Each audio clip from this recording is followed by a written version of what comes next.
but we do know the opponent. Yes. It will be the Washington Capitals. They dispatched the Montreal Canadiens quite easily last night. It hasn't been easy for everybody. It wasn't easy for Florida last night, although the score of 6-3 will probably not do the competitiveness of the game justice.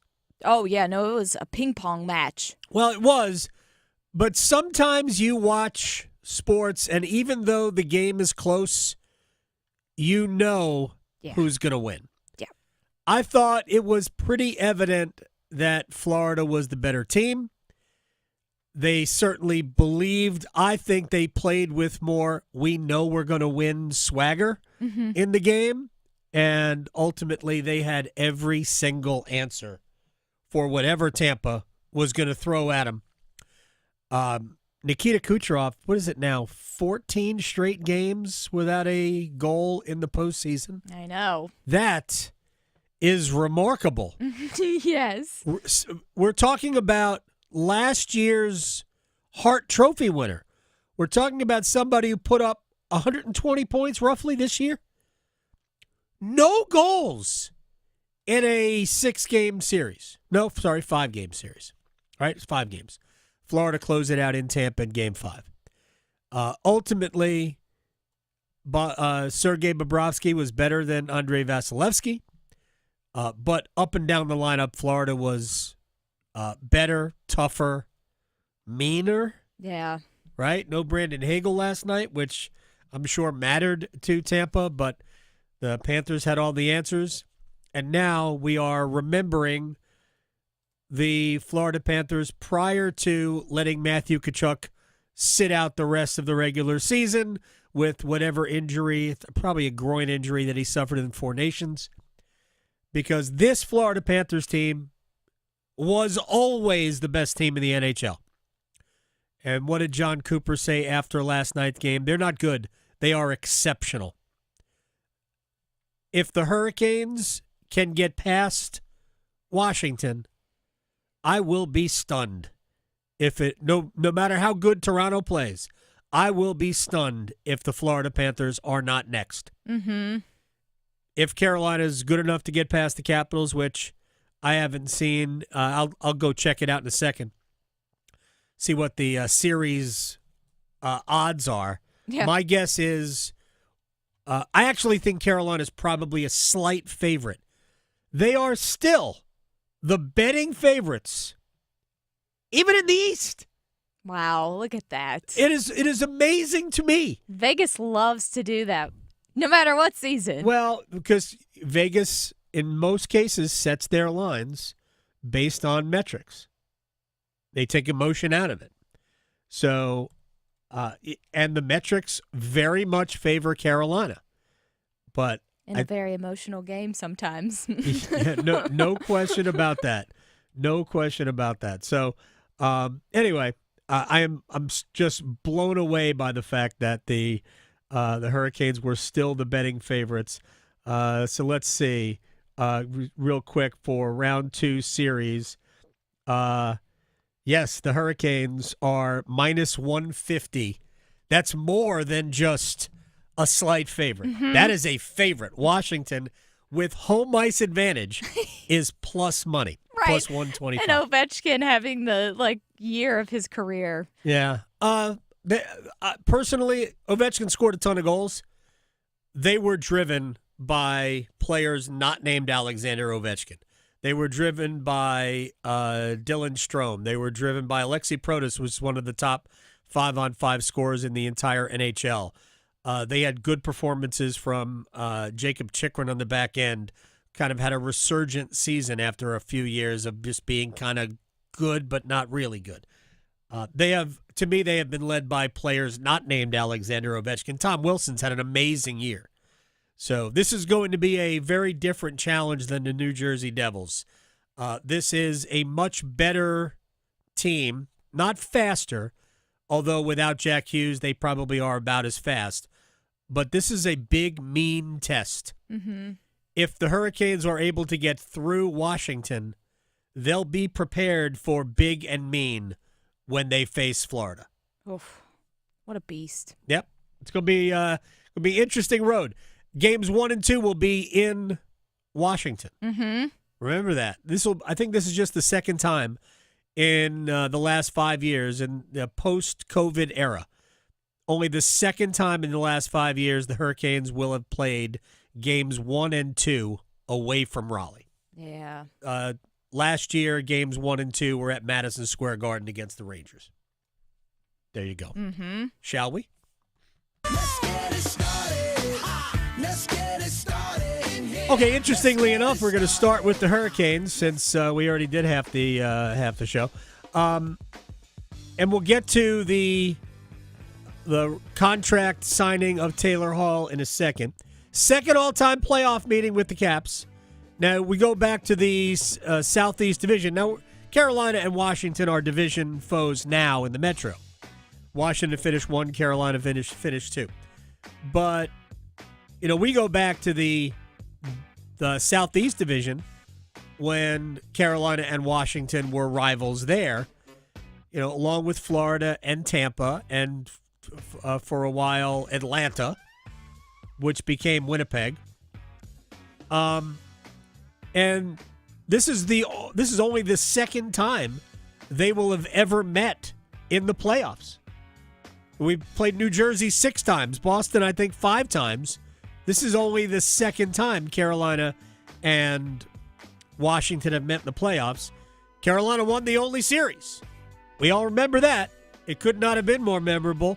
Hurricanes winning their opening round series in 19 in Game 7 in Washington in double overtime, thanks to a Brock McGinn kind of deflection goal, rushing the net, Justin Williams throwing it in front.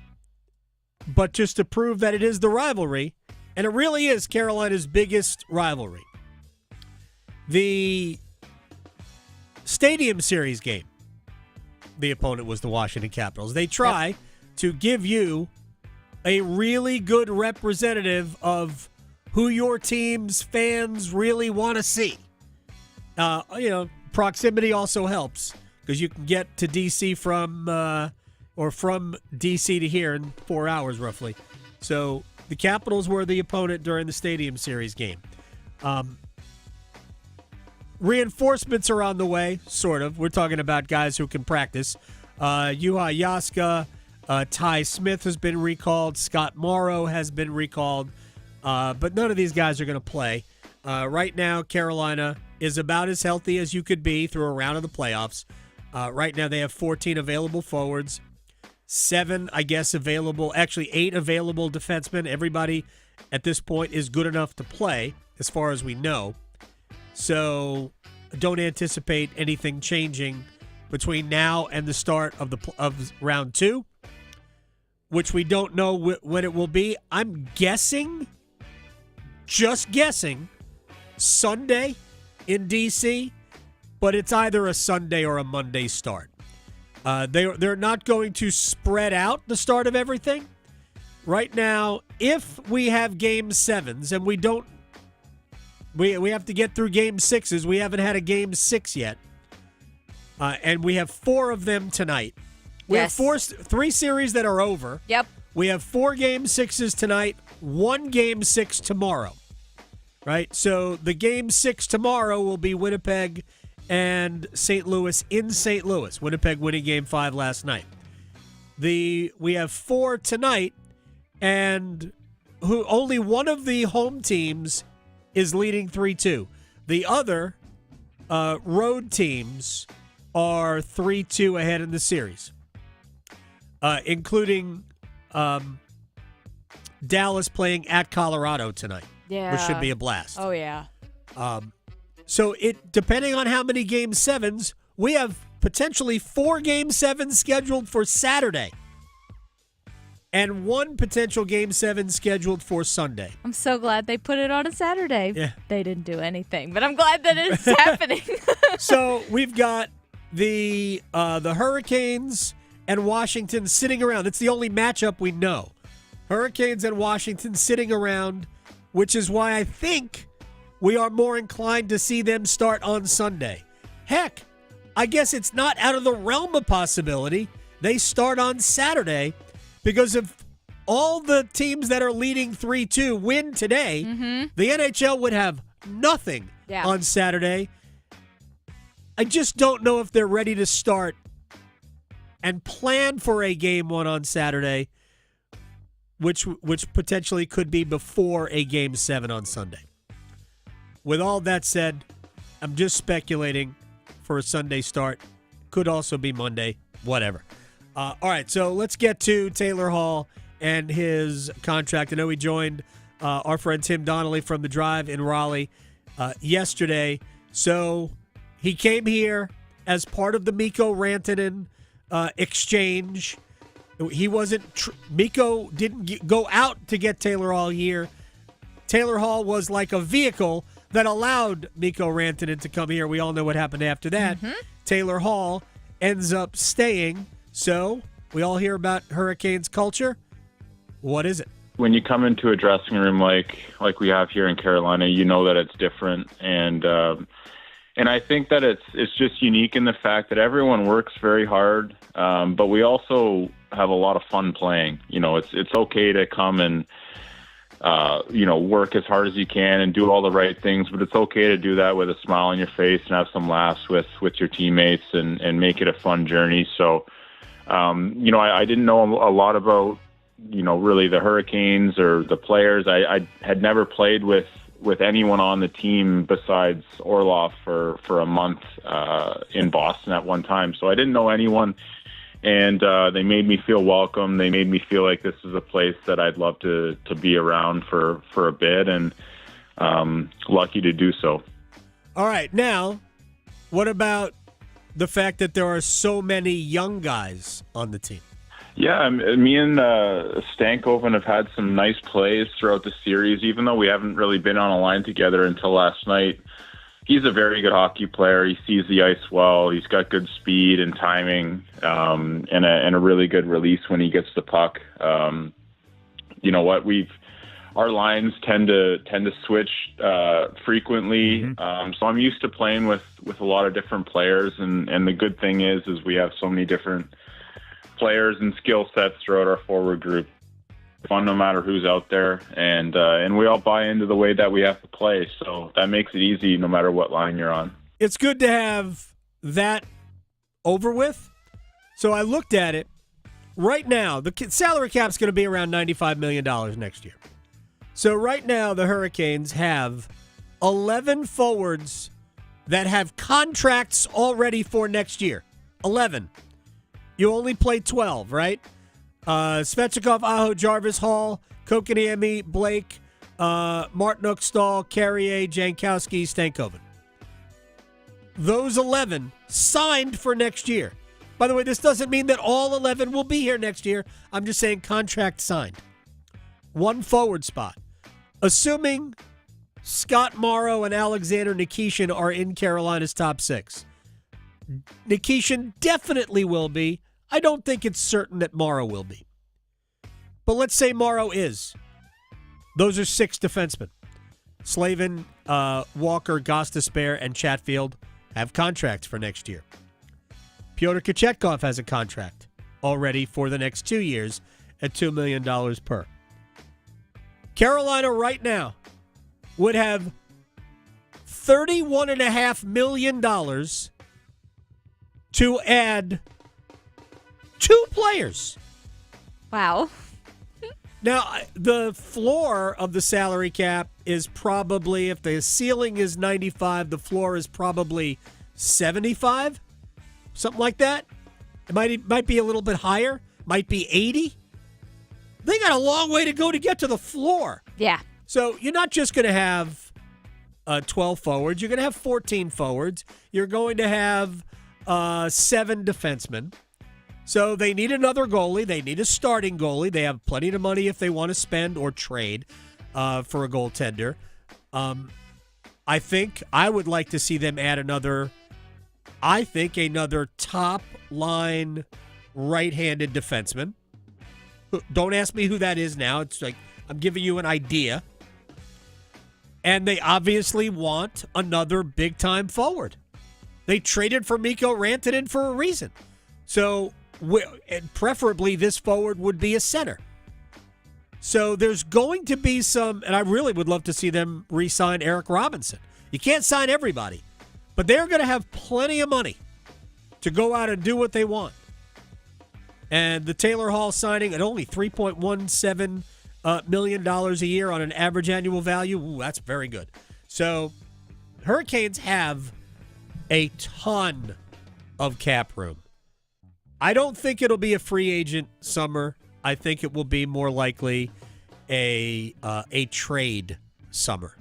So the roster may look not very different, but somewhat different as we get to next year. All right, speaking of different, will the Lakers look different after absolutely falling apart in the playoffs? Big time. LA got the 3 seed, drew the Minnesota Timberwolves, and then when that series began, you went, how did LA ever get the 3 seed?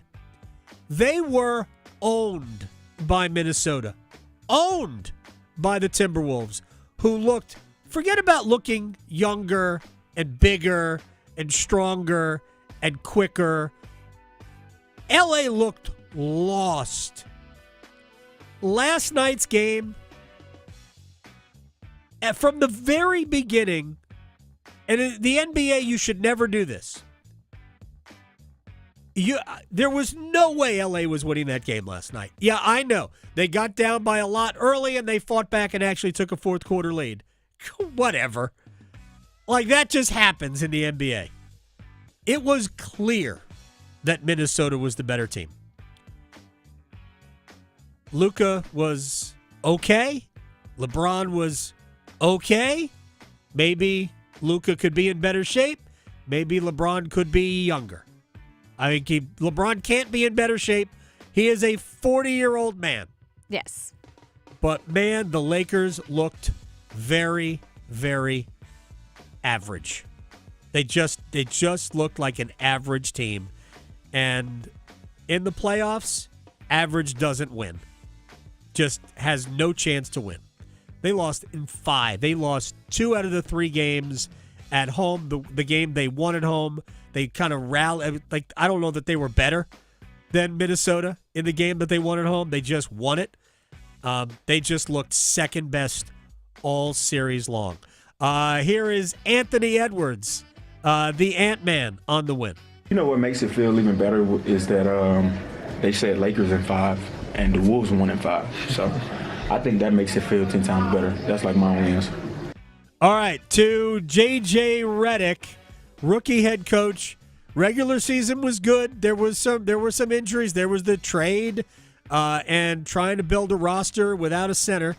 Redick, on what was the biggest factor in the loss? I mean, we played 13 games with our playoff rotation in the regular season. Bron and Luka obviously played more than that together, but these things take time. Luka just went through it in Dallas with Kyrie. It doesn't happen overnight. We obviously wished that I wouldn't call it chemistry because they have chemistry, but that part of it we could figure out better, and we were, I guess, in a better place and more comfortable with that in the fourth quarters of playoff games. I think it probably had as much to do. If you watched last night, the Lakers are just small. They're just small. You just can't win without a big man, and they have no big man. They brought in somebody who I don't even know. I never heard of the guy. I don't even Kleber or something. Sure. I have no idea. Yeah. They brought him in. I'm like, who is that? Yeah. It was like, does he work in the front office? Maybe. We got a tall guy who works in the front office. Give me security. Yeah. I just didn't. They just had no answer. Rudy Gobert had went for more than 20 and 20 last night. LeBron, how much longer will you play, LeBron? How many more years will we see you play? I don't know. I don't have the answer to that. Something I'll sit down with my family, my wife, and my support group and kind of just talk through it and see what happens. And then just have a conversation with myself on how long I want to continue to play. I don't know the answer to that right now, to be honest. So, let me see. going to have a conversation with himself. It's like an old man walking around muttering. It was. That should happen in a park, right? He should sit on a park bench and just mutter to himself. Should I have pizza or sandwich for dinner today? I don't know if I'm going to play again. So, look, I think LeBron's going to play another year, maybe 2. I mean, the Lakers need size. By the way, Mark Williams, remember that when they traded for Mark Williams back in the day? Yep. Mark Williams just tweeted out a smile emoji.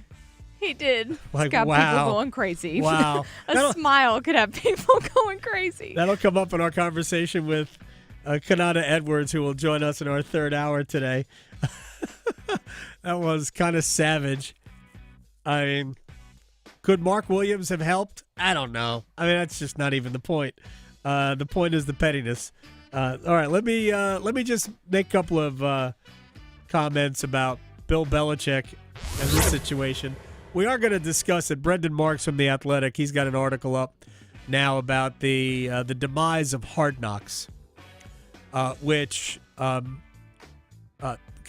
anonymous sources are not suggesting. They tell Marks, it might not have been Brendan, there was a triple byline on it on The Athletic, that the reason Hard Knocks pulled the plug on UNC's participation in that show was because Jordan Hudson demanded to be too involved, and because the production of this is entirely the responsibility of HBO and the NFL. It's an NFL deal. It's not a college deal.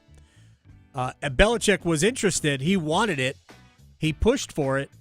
The NFL didn't have a team that they were ready to use.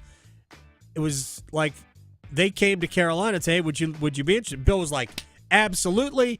Carolina was going to get, they had a financial stake in it, not in how much money the show made. That's not it. They were going to get some improved facilities out of it, not to mention reimbursed for certain costs. So it was actually going to be not a ton of money, but it was going to be money to the university, not to mention all the exposure that this show gets. And Bill was interested, and it was basically a done deal. They were just waiting to sign contracts. And I actually believe contracts were signed, but then dissolved because HBO, or rather the NFL, was like, we can't do it the way you want to do it. And so we'll talk to Brendan Marks about it.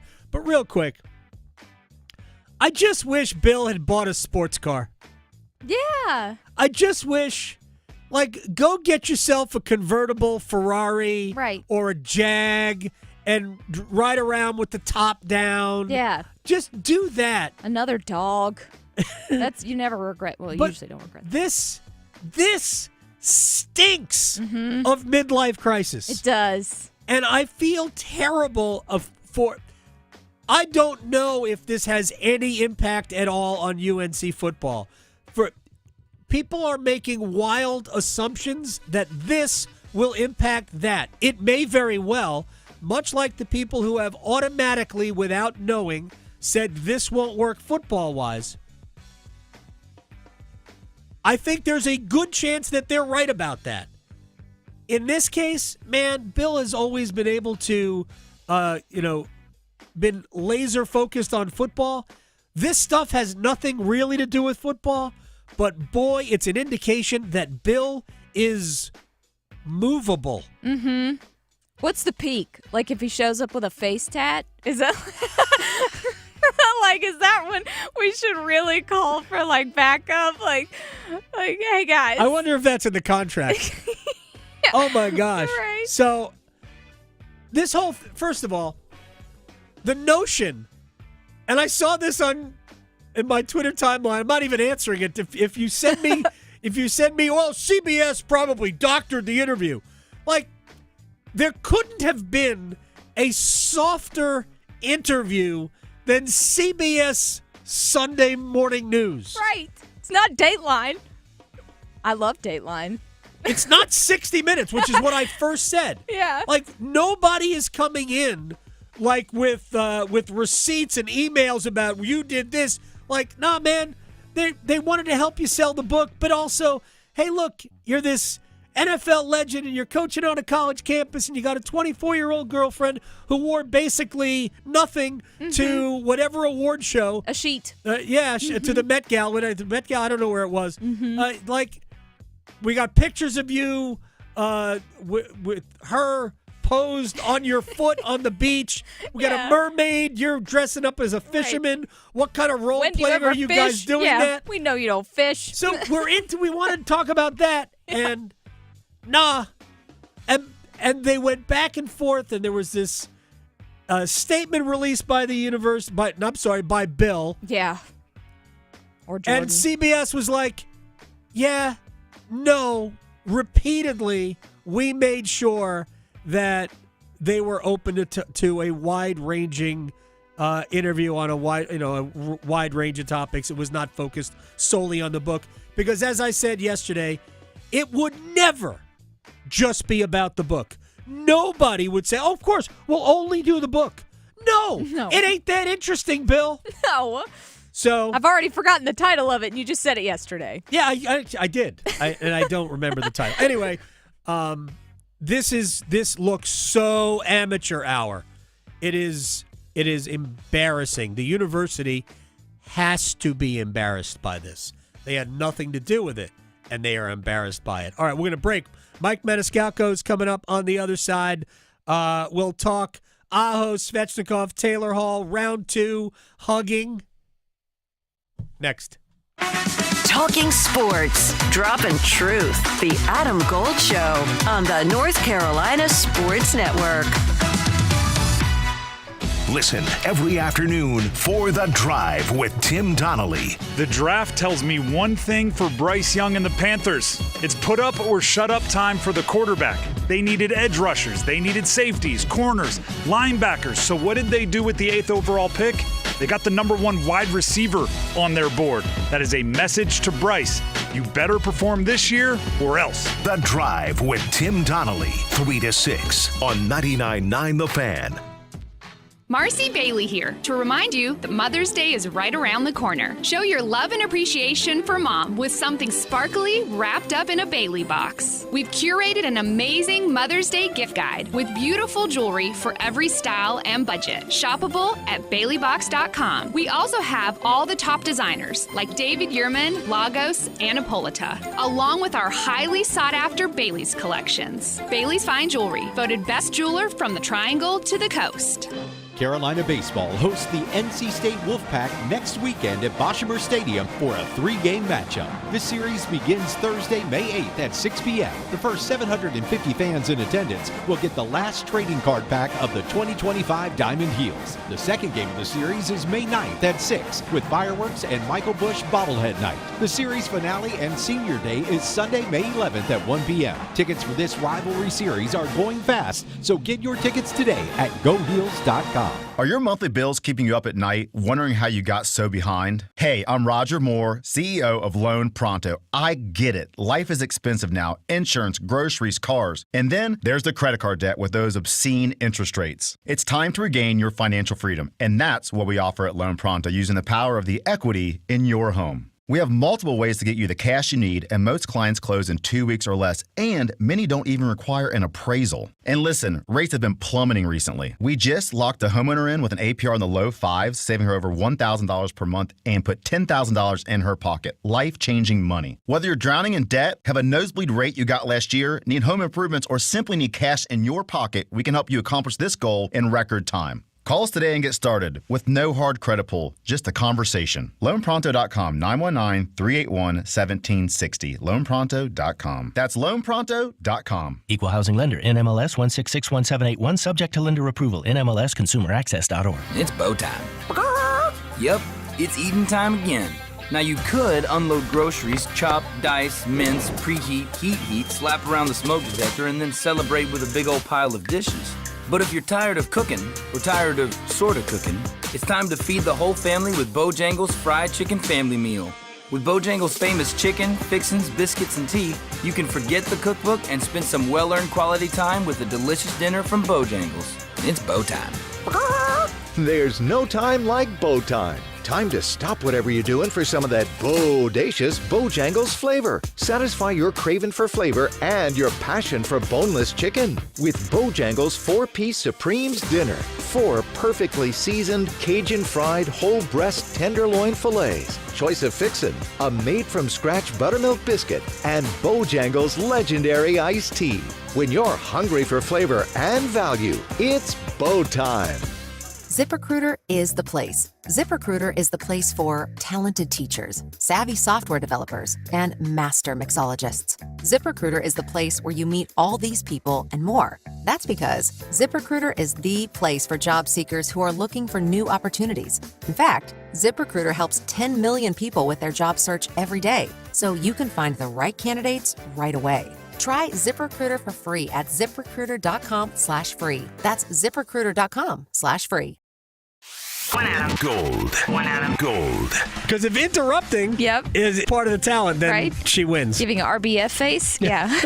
Oh, wow. I mean, everybody saw it. I didn't say it. That picture did not say that. When they were asking Bill and she interrupts him and they look at her, that's evil. Like, I was waiting for the lights to come out of her pupils. You're not wrong. The Adam Gold Show.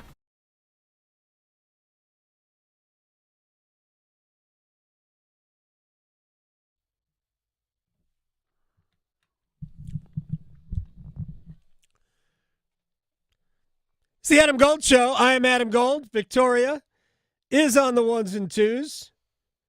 Maybe this is for positive vibes for the Avalanche tonight? I mean, we could do that. I do just like Joe Walsh. That's nothing wrong with Joe Walsh. Also, nothing wrong with the voice of your Carolina Hurricanes, Mike Maniscalco, who I also have on good authority, although I cannot personally vouch, is a great hugger. He joins us on the Adam Gold Show. We have discussed that before, but you and I, other than maybe a bro hug back in the day, we have not actually gone full embrace. How are you? I'm good, and in the words of Val Kilmer, as Doc Holliday, that's the rumor. So I just go with it. I don't do anything special. I'm. You've seen me. I'm built like those huge teddy bears that you win at the fair if you can win. So I guess that's what works. Well, I think that's why Victoria brought it up. Real quick, because you mentioned Val Kilmer, and I don't know why I thought of you, and I did. What he passed away about a month ago, right? I think he passed away about a month ago. Yeah, about a month ago, yeah. And I thought of, as I was thinking of my favorite Val Kilmer roles, and I know a lot of people go to Top Gun. I don't. I go to Doc Holliday, and as I was making this list, I was thinking you were making this list too, because you have seen more movies than any 10 people I know. Up till about 2010, I probably could have quoted you any quote from any movie. That was one of the lines at a place that I worked. Can quote you any 2 lines from any movie or your next rental is free. It's Doc Holliday by far and away. I mean, Iceman's a fine character and all, but I mean, hardly the screen time. And I mean, I can really run down the Val Kilmer catalog if you want me to, but in real genius is Chris Knight. I mean, that would probably be number 2 for me on the list. There's many to go to. See, this is why I thought about you. As I was doing it, this is why I thought about you. I would have helped. I would have contributed to this list. Well, I was just doing it. I was sitting at my kitchen table. That's all I was doing. All right, let's talk about what are you doing on your very brief spring vacation? Well, I kind of had an inkling that it was going to be the Washington Capitals. So watched the rest of that series wrap up last night. And, now it's you shift over. There's no more FanDuel Sports Network regional coverage. Everything goes to the national. But Tripp and I will be calling everything right here on your home for Canes hockey and the Hurricanes Radio Network on 99.9 The Fan. So, the homework never stops. You go back. I've gone back and watched the last 2 games of the regular season, or I'm going to go back. I watched the first one this morning, the win up in D.C., which was a national TV game. Right. So, there's a couple of things that you go through, but, as long as they're still playing, went and covered the media availability today with a couple of players and Rod Brindamore, and you just get ready. And honestly, Adam, this is the best time of the year. It's you just want it to keep going, and you find ways to keep yourself busy. So I know people, and Sebastian Aho said it after the game. And I guess he was interviewed by Hannah on the bench after being the first star, and he goes, we're not here to win to make it to the second round. We're here to win it all. And that's the mindset every player has. And it doesn't matter what the odds say. It doesn't matter what the pundits say. The players don't care. They are here to win. But it is remarkable. They are the only team right now on a 5-game second round, at least, winning streak. And just like there's only 3 other teams that have made the playoffs for the last 7 years in a row, at least, it speaks to the character, because you can go away in a series. You can lose an opening round series. A lot of good teams have. Right? So it speaks to the character of this group, and they could have played for Game 6 down 3-0, because they could easily win it. They just won. They just won Game 4 at the Rock in Newark, so they knew they could go back there and win. But they weren't about getting on a plane. I think that's got to be one of the most impressive things about this group. I've used the word resilient around this group, maybe this year's version of the Canes more than any of them under Rod Brindamore, because they just don't stop coming after you, Adam. And I'll use another example. Go back to the game against Ottawa, the last game of the regular season. You don't have your regulars in. You got a bunch of young guys who were called up. And, similar situation. They're down, and that's a game where you could easily, we're going to wave the white flag. We're on to the postseason. Why does this even matter? We're not moving up in the standings. We're not moving down in the standings. And they came back against the Ottawa Senators, with how they played and what they were able to do. They just don't stop playing the game. And, of course, that's the reflection of their head coach. But there's one thing you mentioned, and you're 100% right. They have won 5 consecutive first-round series. The only thing that bothers me is that little bubble play-in. They're the only squad that has won a postseason series 7 years in a row, but we don't count the playoff bubble postseason asterisk hashtag whatever the NHL wants to call it as a playoff series win, but it's a postseason series win. So, without your head exploding, and I'm always for the easiest thing. I like to say they've won a playoff series or a postseason round 7 years in a row instead of having to, when somebody says, well, what happened there? And I just think it speaks to, how this group plays, because they really are. They're all gas, no brakes. They're not there for just, hey, we're happy to be here or the first round. They're there to be a team that moves on. And what you've said, we've seen number 1 seeds. We've seen teams that have, won the President's Trophy and have, put together monumental seasons, and they get beat in the first round. Yep. And this team, for my money, because I'm going to include the bubble, for 7 straight years has found a way to win their opening matchup of whatever you want to call postseason hockey. Yeah, and in the bubble, they beat a team in the Rangers that owned them during the regular season, and they swept the Rangers out of the playoff.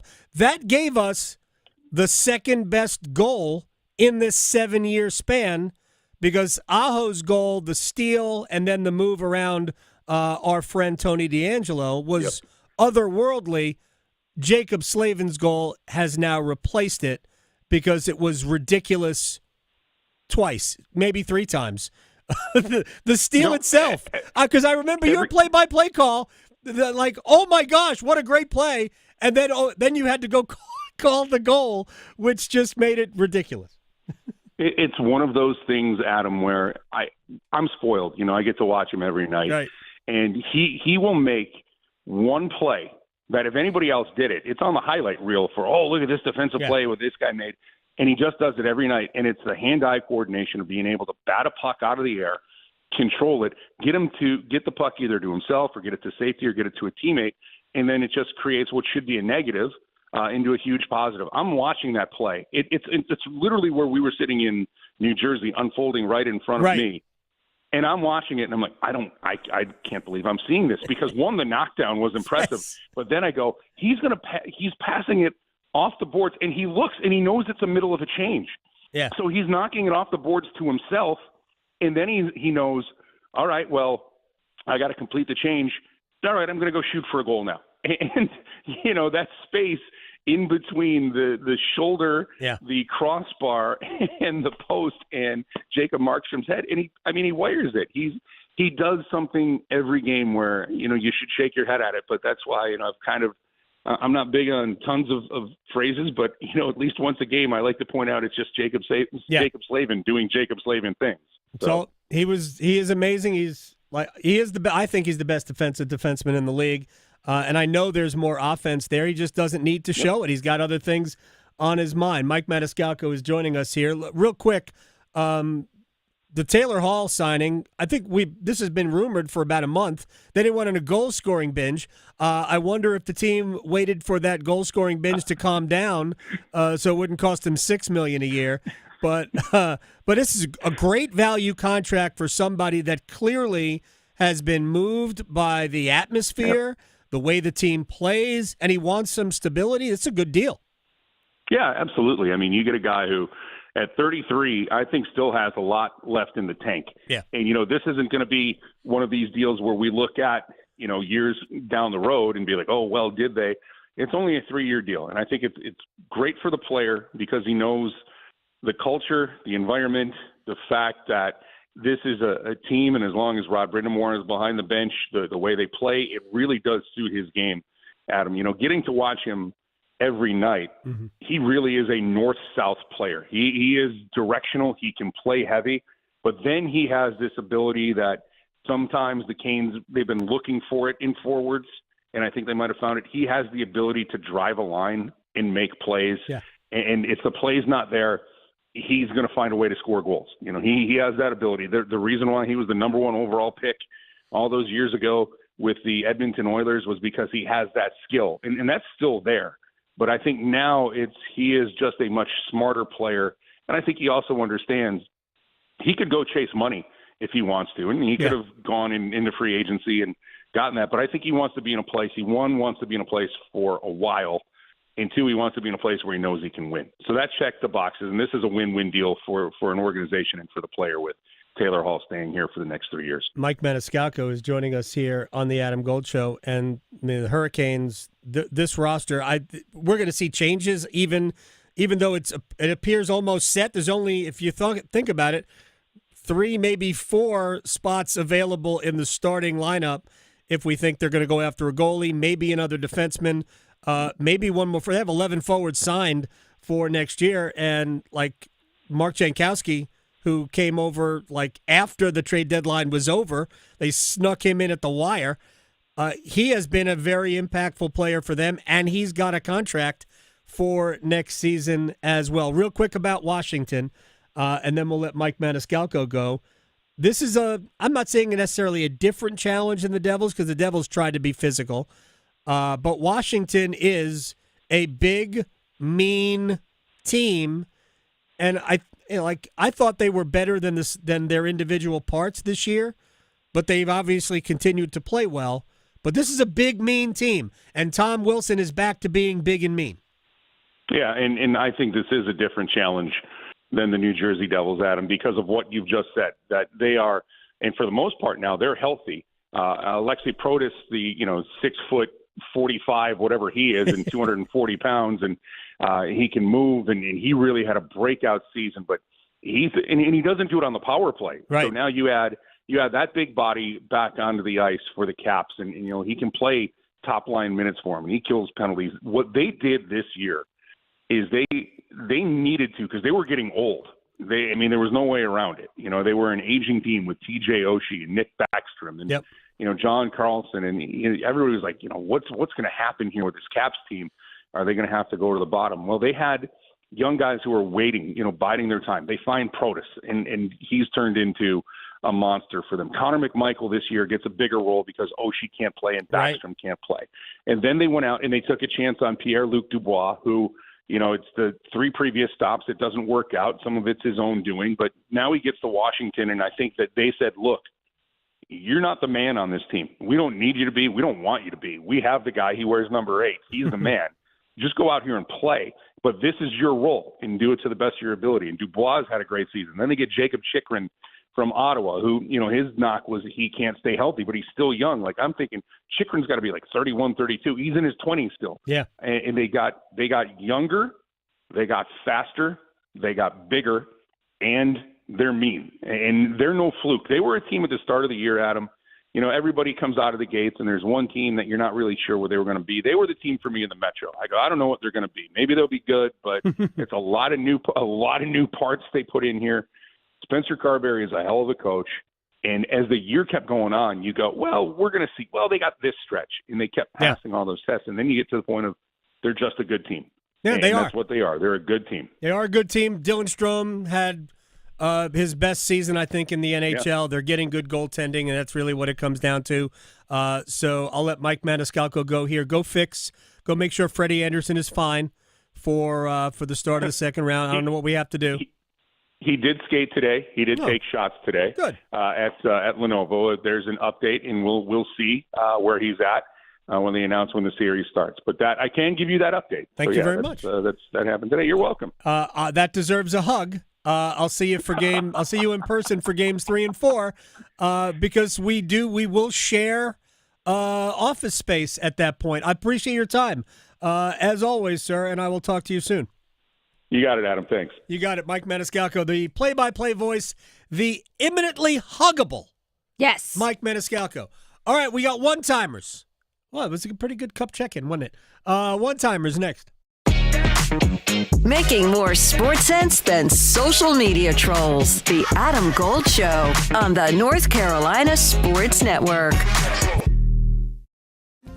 Did you know? Along with keeping their local communities powered, public power line workers are part of a mutual aid network spanning the state and country. Public power crews help their neighbors when natural disasters damage electric systems. And that mutual aid network is one of the reasons public power has the highest reliability rating among energy providers, forming a camaraderie among line workers that's second to none. Interested in joining public power? Learn more about careers at electricities.com.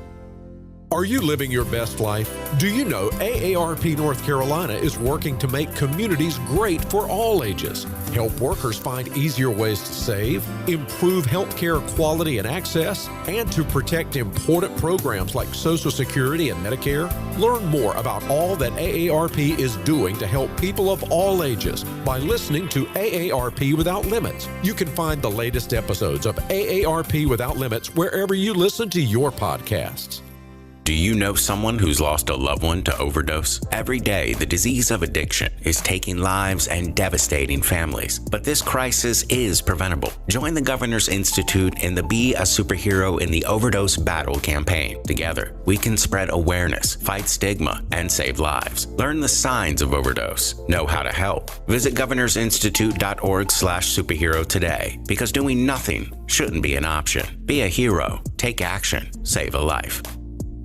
70 years ago, PBS North Carolina began its journey, and you, North Carolina, have been with us every step of the way. From the adventures of Mr. Rogers to the mysteries of Antiques Roadshow, from This Old House to NC Weekend, you've inspired us to keep going. Thanks to you, we've been able to expand beyond TV, touching lives in classrooms and on the go. Celebrate with us when you watch new programming on PBS NC or stream anytime on the free PBS app. Learn more about PBS North Carolina at pbsnc.org.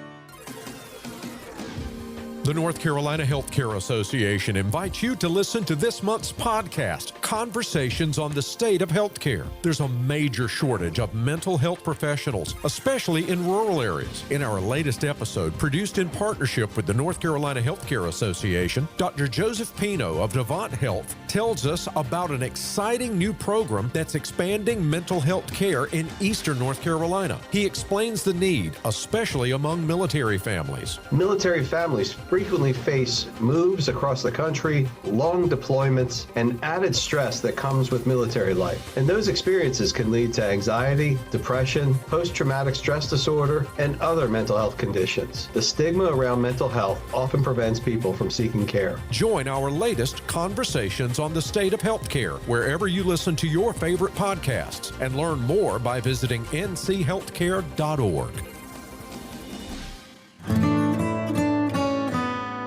It's It's the first day of the first grade, and she found a new best friend. It's a laid-back Sunday afternoon you wish would never end. The homemade taste of Bluebell and good friends gathered round.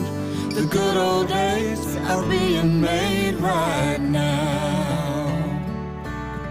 Chocolate lovers are going absolutely bananas over our new Bluebell Banana Fudge. Rich milk chocolate ice cream swirled with a scrumptious banana-flavored ice cream. Your favorite banana fudge bar, now in a carton. The good old days are being made right now. The good old days are being made right now. Look for Bluebell ice cream at your local grocer and pick up your favorite flavor today. This is Adam Gold. Home runs are homers, not dingers, not jacks, not bombs. Can I use tater? No. Can we say going yard? Oh, yes. Right? If we can't exaggerate, if we can't use colorful, flowery metaphors and descriptions, why are we here? The Adam Gold Show.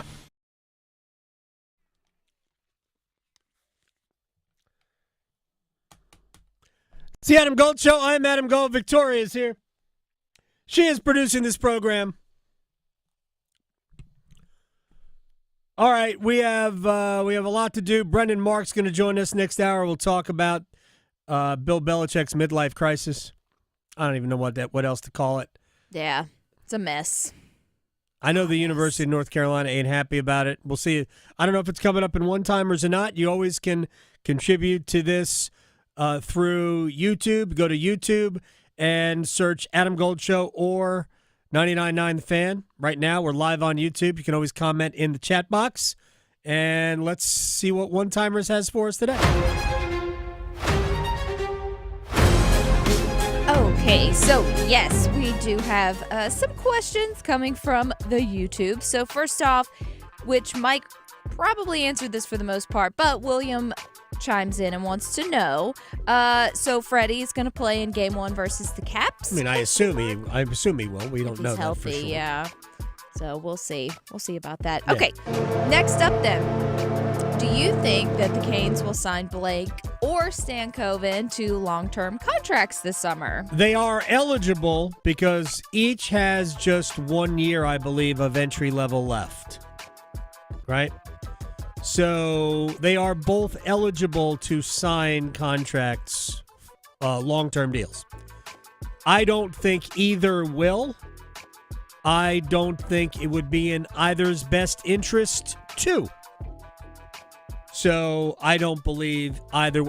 If you're the Hurricanes, absolutely in the case of Jackson Blake, you do. Please do. But I don't believe that Blake. It wouldn't be a good business decision for him unless the Hurricanes were willing to pay him like somebody who was a top line player, even in the range of like $5 or $6 million a year. I don't think the Hurricanes would offer that to him right now. Yeah. So I wouldn't do it. Okay. All right. Moving on to the next one with several AHL guys called up for depth.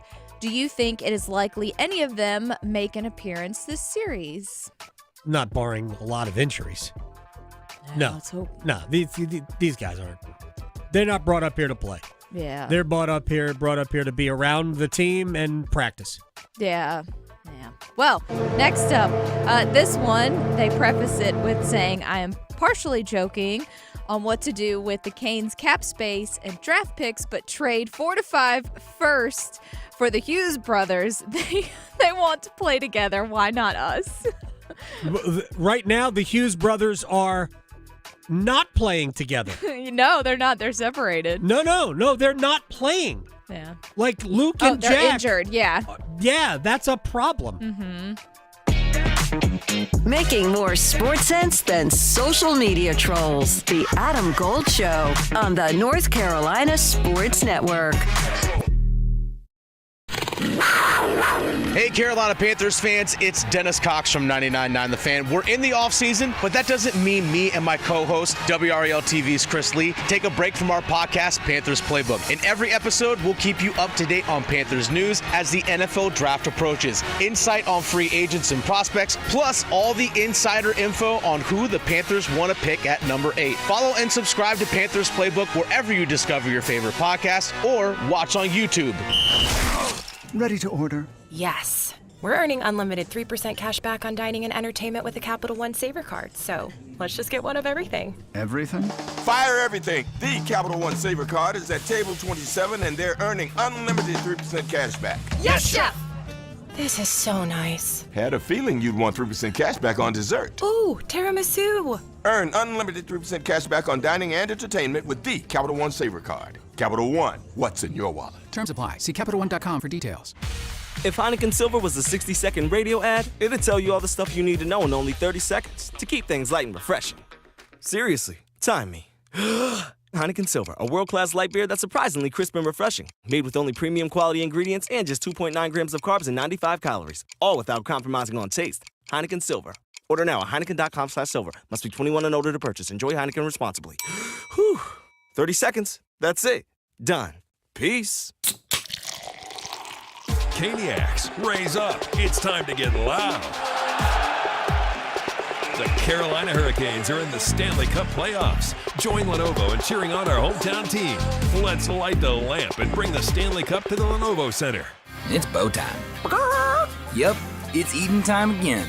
Now you could unload groceries, chop, dice, mince, preheat, heat, slap around the smoke detector, and then celebrate with a big old pile of dishes. But if you're tired of cooking, or tired of sorta cooking, it's time to feed the whole family with Bojangles Fried Chicken Family Meal. With Bojangles' famous chicken, fixins, biscuits, and tea, you can forget the cookbook and spend some well-earned quality time with a delicious dinner from Bojangles. It's bow time. There's no time like bow time. Time to stop whatever you're doing for some of that bodacious Bojangles flavor. Satisfy your craving for flavor and your passion for boneless chicken with Bojangles 4-piece Supremes dinner. 4 perfectly seasoned Cajun fried whole breast tenderloin fillets. Choice of fixin', a made-from-scratch buttermilk biscuit, and Bojangles legendary iced tea. When you're hungry for flavor and value, it's bow time. The golf season is here. Time to upgrade your game. Head to Global Golf and explore Carolina's largest selection of pre-owned golf clubs. Whether you're just starting out or a seasoned player, our expert staff will get you fit. Are you ready to trade in your current clubs? Global Golf makes it easy to trade in your previously played equipment and upgrade to your next set of clubs. Visit Global Golf today, located on 7320 ACC Boulevard, North Raleigh. Global Golf, home of the best deals in golf. I'm at a smoothie bar asking people if they'd switch smoothies with me for $574. Oh, I'll switch. So what about $574 if you switch your home insurance to Allstate? That's a headache. Nope, it's painless. Oh, so it's easy money. Yep, check Allstate first and you could save hundreds on quality home insurance today. You're in good hands with Allstate. Not available in every state. Based on the national average annual savings for new home insurance customers surveyed in 2023 who switched to Allstate and reported savings. Savings vary. I'm attorney Brian Ritchie. Getting hurt in a car wreck comes with all kinds of stress and frustration. But when you call me, I'll be on top of all of it. So all you need to worry about is getting better. If you've been injured in a car wreck, I'm on top of it. Contact us at ritchielaw.com.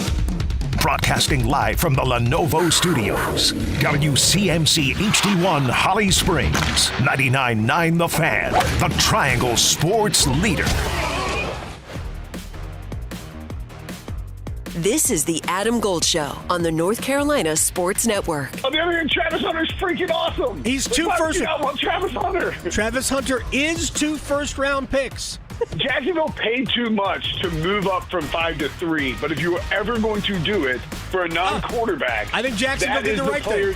I'm just saying, like, just like the trade chart value-wise and like what it costs to move from 5 to 2 for a non-quarterback, they paid way too much. But again, that's the player that you go do it for. It's the Adam Gold Show. I am Adam Gold. Victoria on the 1s and 2s. Brendan Marks from The Athletic will join us in about 20 minutes. He is triple bylined on the story in The Athletic today, which delves into how Hard Knocks didn't happen for the University of North Carolina. And we'll get into this whole midlife crisis this is what it appears. I've tried very hard not to be flippant about this. I still don't care about anything, not a single second, about the relationship between Bill Belichick and Jordan Hudson. I don't care about it. I don't know that it impacts UNC football. I think you are well within your rights to make a leap that it will, based on this does appear to be relatively peculiar behavior for somebody, not that we thought we knew, but that somebody that we thought is so headstrong that there was nobody that would ever be able to essentially control him. Even though Robert Kraft was able to, right? Robert Kraft was able to. Kraft was the one who decided that Tom Brady was going to stay. Right. If it were up to Belichick, Brady would have been, just say, pushed out a few years before he was. If it were up to Bill. It likely would have cost him at least maybe a Super Bowl, right? But it was Robert Kraft that decided that, no, we're not doing we're trading Jimmy Garoppolo, and Tom Brady is going to be the guy. Frankly, Robert Kraft was right. But if it were up to Bill, Garoppolo, heck, he might still be the quarterback of the Patriots. And they gave Garoppolo away. Belichick called, I think it was Kyle Shanahan, said, hey, you want him? We're not keeping him. Want him? Have him. So, look, Jimmy G was a very good quarterback. Obviously not Tom Brady, but he was a very good quarterback. Anyway, I think this is the stunning thing about what is happening with Belichick, is that we see somebody who is allowing a 24-year-old woman. I have no idea what her business or personal background is. Really don't.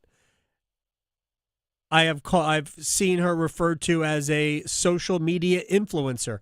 Maybe that's her claim to fame. I don't know. I don't care. Yeah. But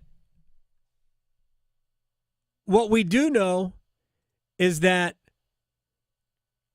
at the very least, she has been a major factor in a series of PR blunders, not even good enough. Mm-hmm. And I don't know that disaster is the word I'd use, but what are you doing? It's messy. So let me just, we've been dealing with this interview that he did. You can go back to the last day of spring, where clearly they were filming something, whether it's for the school's website or for maybe it's something that she is in charge of, because she is the, I think, CEO of something called Belichick Productions, LLC. Oh, boy. Right, which nobody can find where it's registered. No, wow. But she does have, there is a production arm of what she's doing. Mm-hmm. Yeah, she's trying to trademark all his phrases. All right, yes, which most of them can't be trademarked. Yeah. But she's running this kind of stuff, right? Which is fine. And everybody got bent out of shape because she was, she kept walking back over to him as he was on the football field in the indoor facility. They were going through the final stages of spring ball. And look, I think they're mad because she's 24 and she dresses like a college student, which, whatever. Yeah. And again, something else I don't care about. To me, that's not how you judge somebody. I wouldn't want people to judge me on what I wear. Right. So I'm not judging her by what she wears.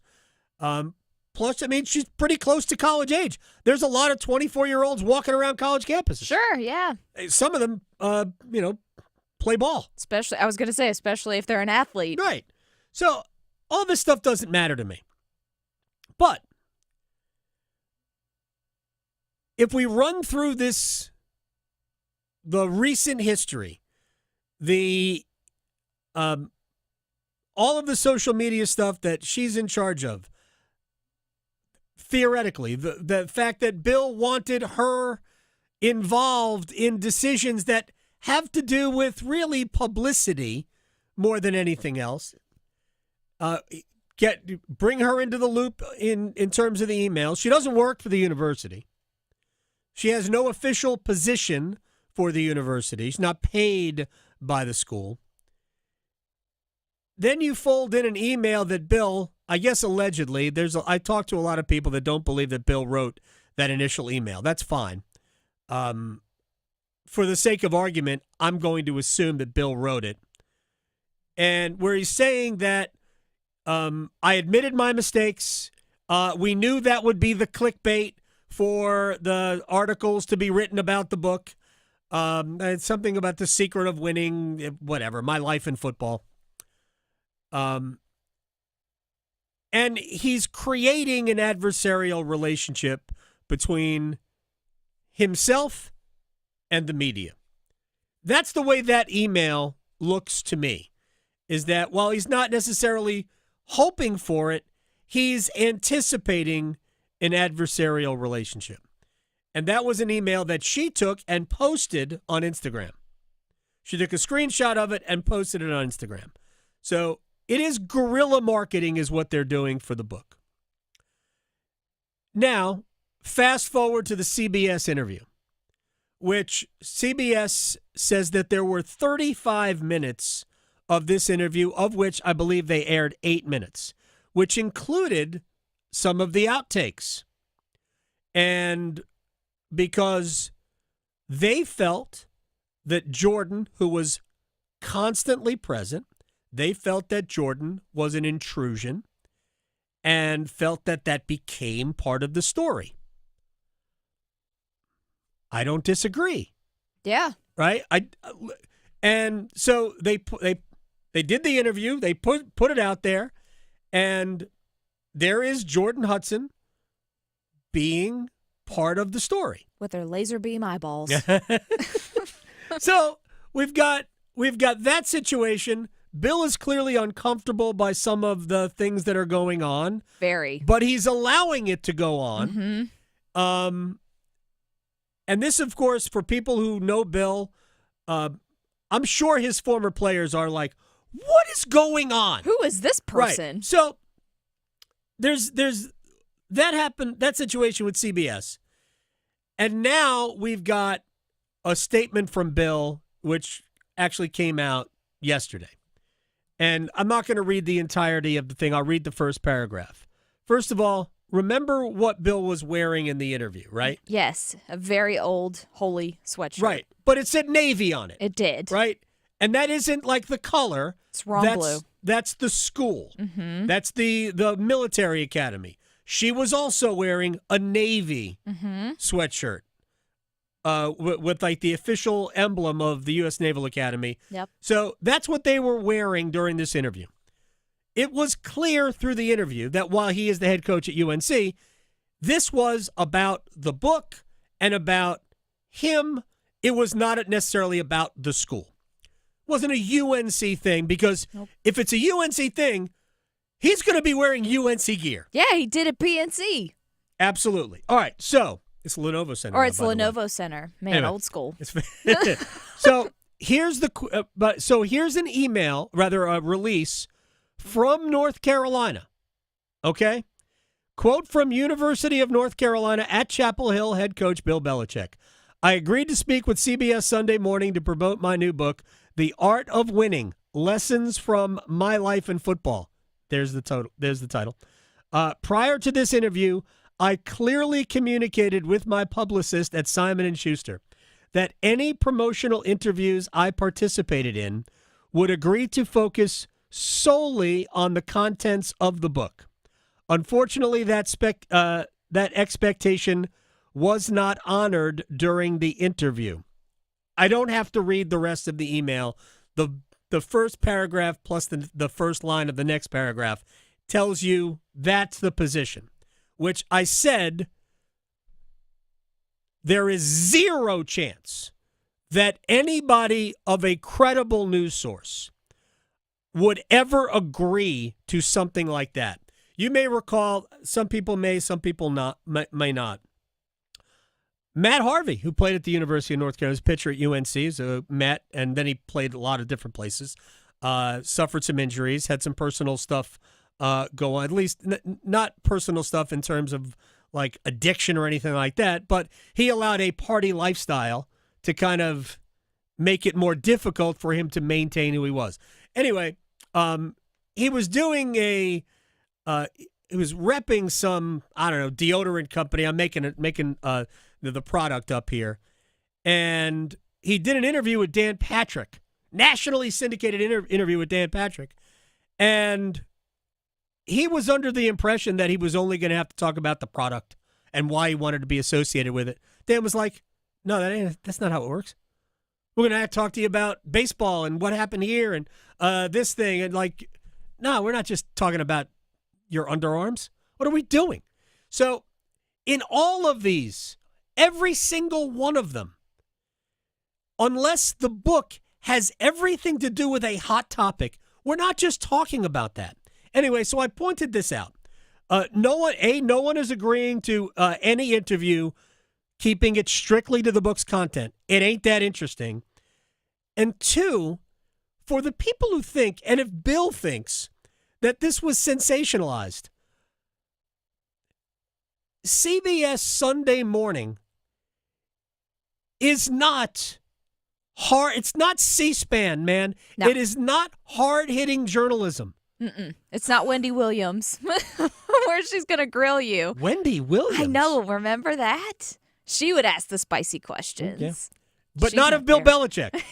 Honestly, the Wendy Williams show is about the same place I would go if I wanted to speak solely about my life in football. Right, yeah. It's hardly the forum or the audience to speak about this book only. Plus, didn't he write in the book that Jordan Hudson was his creative muse? Yeah, he did. So everything about the creative muse should have been like available for discussion in this interview, but they said we're not talking about how we met. Anyway, here's CBS News' response. When we agreed to speak with Mr. Belichick, it was for a wide-ranging interview. There were no preconditions or limitations to this conversation. This was confirmed repeatedly with his publisher before the interview took place and after it was completed. Notice he doesn't walk out of the interview.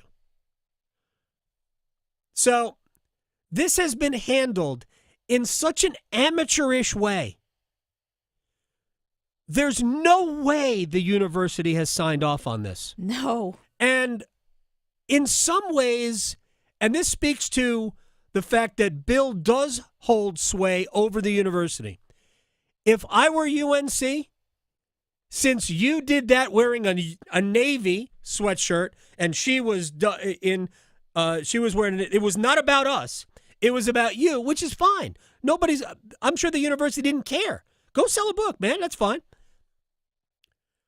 But because of what happened here and all of this PR fallout, if I were the university, I would say, make a statement. That's fine. Don't involve us. Yeah. Just say, Bill Belichick says this. Don't even mention that you're the coach at UNC. Never should have included that. Because we are not involved in this. No. And right now, the university is indirectly involved in it. Yep. Because he works for them. You know Bubba ain't happy. Oh, boy. No. I have avoided contacting Bubba Cunningham for this reason. I don't want Bubba to have to say, like, nothing to me. Right. Right? I don't want Bubba to go, I can't talk about this. I don't want to put him in that position. No. This is an embarrassment. It is. They ain't going to fire Bill. They are too invested in this. Mm-hmm. They are not going to fire Bill. But, boy, if there's a way to put even more pressure on the football program, yeah, we just did it. They better show up. I didn't really intend to spend 15 minutes on this. Brendan Marks is going to join us on the other side. Maybe I'll throw a curveball at him and talk basketball, too. The rosters, Carolina's roster is going to look very different. The basketball roster, Duke, kind of the same, almost the same. Anyway, but we are going to talk about this because Brendan's triple bylined on the Hard Knock story, which blew up. Brendan Marks next. Questioning goalie interference calls since day one. The Adam Gold Show on the North Carolina Sports Network. Listen every afternoon for The Drive with Tim Donnelly. The draft tells me one thing for Bryce Young and the Panthers. It's put up or shut up time for the quarterback. They needed edge rushers. They needed safeties, corners, linebackers. So what did they do with the 8th overall pick? They got the number 1 wide receiver on their board. That is a message to Bryce. You better perform this year or else. The Drive with Tim Donnelly, 3 to 6 on 99.9 The Fan. Are your monthly bills keeping you up at night, wondering how you got so behind? Hey, I'm Roger Moore, CEO of Loan Pronto. I get it. Life is expensive now. Insurance, groceries, cars. And then there's the credit card debt with those obscene interest rates. It's time to regain your financial freedom. And that's what we offer at Loan Pronto, using the power of the equity in your home. We have multiple ways to get you the cash you need, and most clients close in 2 weeks or less, and many don't even require an appraisal. And listen, rates have been plummeting recently. We just locked a homeowner in with an APR in the low 5s, saving her over $1,000 per month, and put $10,000 in her pocket. Life-changing money. Whether you're drowning in debt, have a nosebleed rate you got last year, need home improvements, or simply need cash in your pocket, we can help you accomplish this goal in record time. Call us today and get started with no hard credit pull, just a conversation. LoanPronto.com, 919-381-1760. LoanPronto.com. That's LoanPronto.com. Equal housing lender, NMLS 1661781, subject to lender approval, NMLSConsumerAccess.org. Dear McDonald's, your breakfast menu? Fire. 10s across the board. I could be happy with anything, even though I order the same thing every time. Thanks for not judging me. I'll try something new next time. Maybe. Get your faves for less. Buy a sausage McMuffin with egg for $2.50. Add any size Sprite for $1.49. Price and participation may vary. Cannot be combined with any other offer or combo meal. Ba-da-ba-ba-ba. Marcy Bailey here to remind you that Mother's Day is right around the corner. Show your love and appreciation for Mom with something sparkly wrapped up in a Bailey box. We've curated an amazing Mother's Day gift guide with beautiful jewelry for every style and budget. Shoppable at BaileyBox.com. We also have all the top designers like David Yurman, Lagos, and Hippolyta, along with our highly sought-after Bailey's collections. Bailey's Fine Jewelry, voted best jeweler from the Triangle to the Coast. Adam Gold in studio with my friend Patrick Day from the Aluminum Company of North Carolina. Let me just give you a quick story real quick. My wife had contacted another company for windows. I saw the price and I went, let me just make sure that that's in the ballpark. And I texted Patrick. You came out to my house the next day, which was awesome. And we will save tons of money and get more work done. How do you do that? I mean, we're there to help, so we put together packages that work for our customers. You know, we have high-quality products, and our motto has been quality you can afford for a very long time. So, you know, we do a lot of business. We have a lot of options, and we just have done so much business over the years that we get good pricing from our manufacturers, and we don't try to kill people on pricing. We're here to help. That's what we're here for. That's why we've been around for so long. And the job can be broken up into 2 or even 3 trips. It is incredible. The Aluminum Company of North Carolina, best customer service in the industry, incredible work, and they stand by it forever. 800-672-4348. This is the story of the one. As a safety manager at a manufacturing plant, he does everything he can to keep his coworkers safe. From finding ways to reduce risks to keeping safety supplies in stock. And for that, he relies on Grainger. Grainger offers a broad range of quality products and next-day delivery, so he can always play it safe. Call 1-800-GRAINGER, click Grainger.com, or just stop by. Grainger, for the ones who get it done. One Adam. Gold. One Adam. Gold. I'm really excited about next season, considering this was supposed to be a rebuild year. But with these new guys, like Bradley Nadeau, we've got Nikishin coming eventually. If we've got Hall still here, Jackson Blake, I mean, there's so much promise and potential. I'm super excited for that. Yeah, and just wait till the big kid gets ready to play. The Adam Gold Show.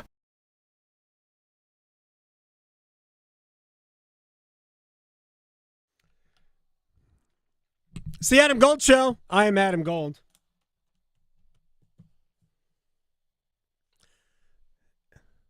Over the last couple of days, this has felt a little bit more like, I don't know, like one of those I don't know, are there shows on MTV that deal with celebrity gossip?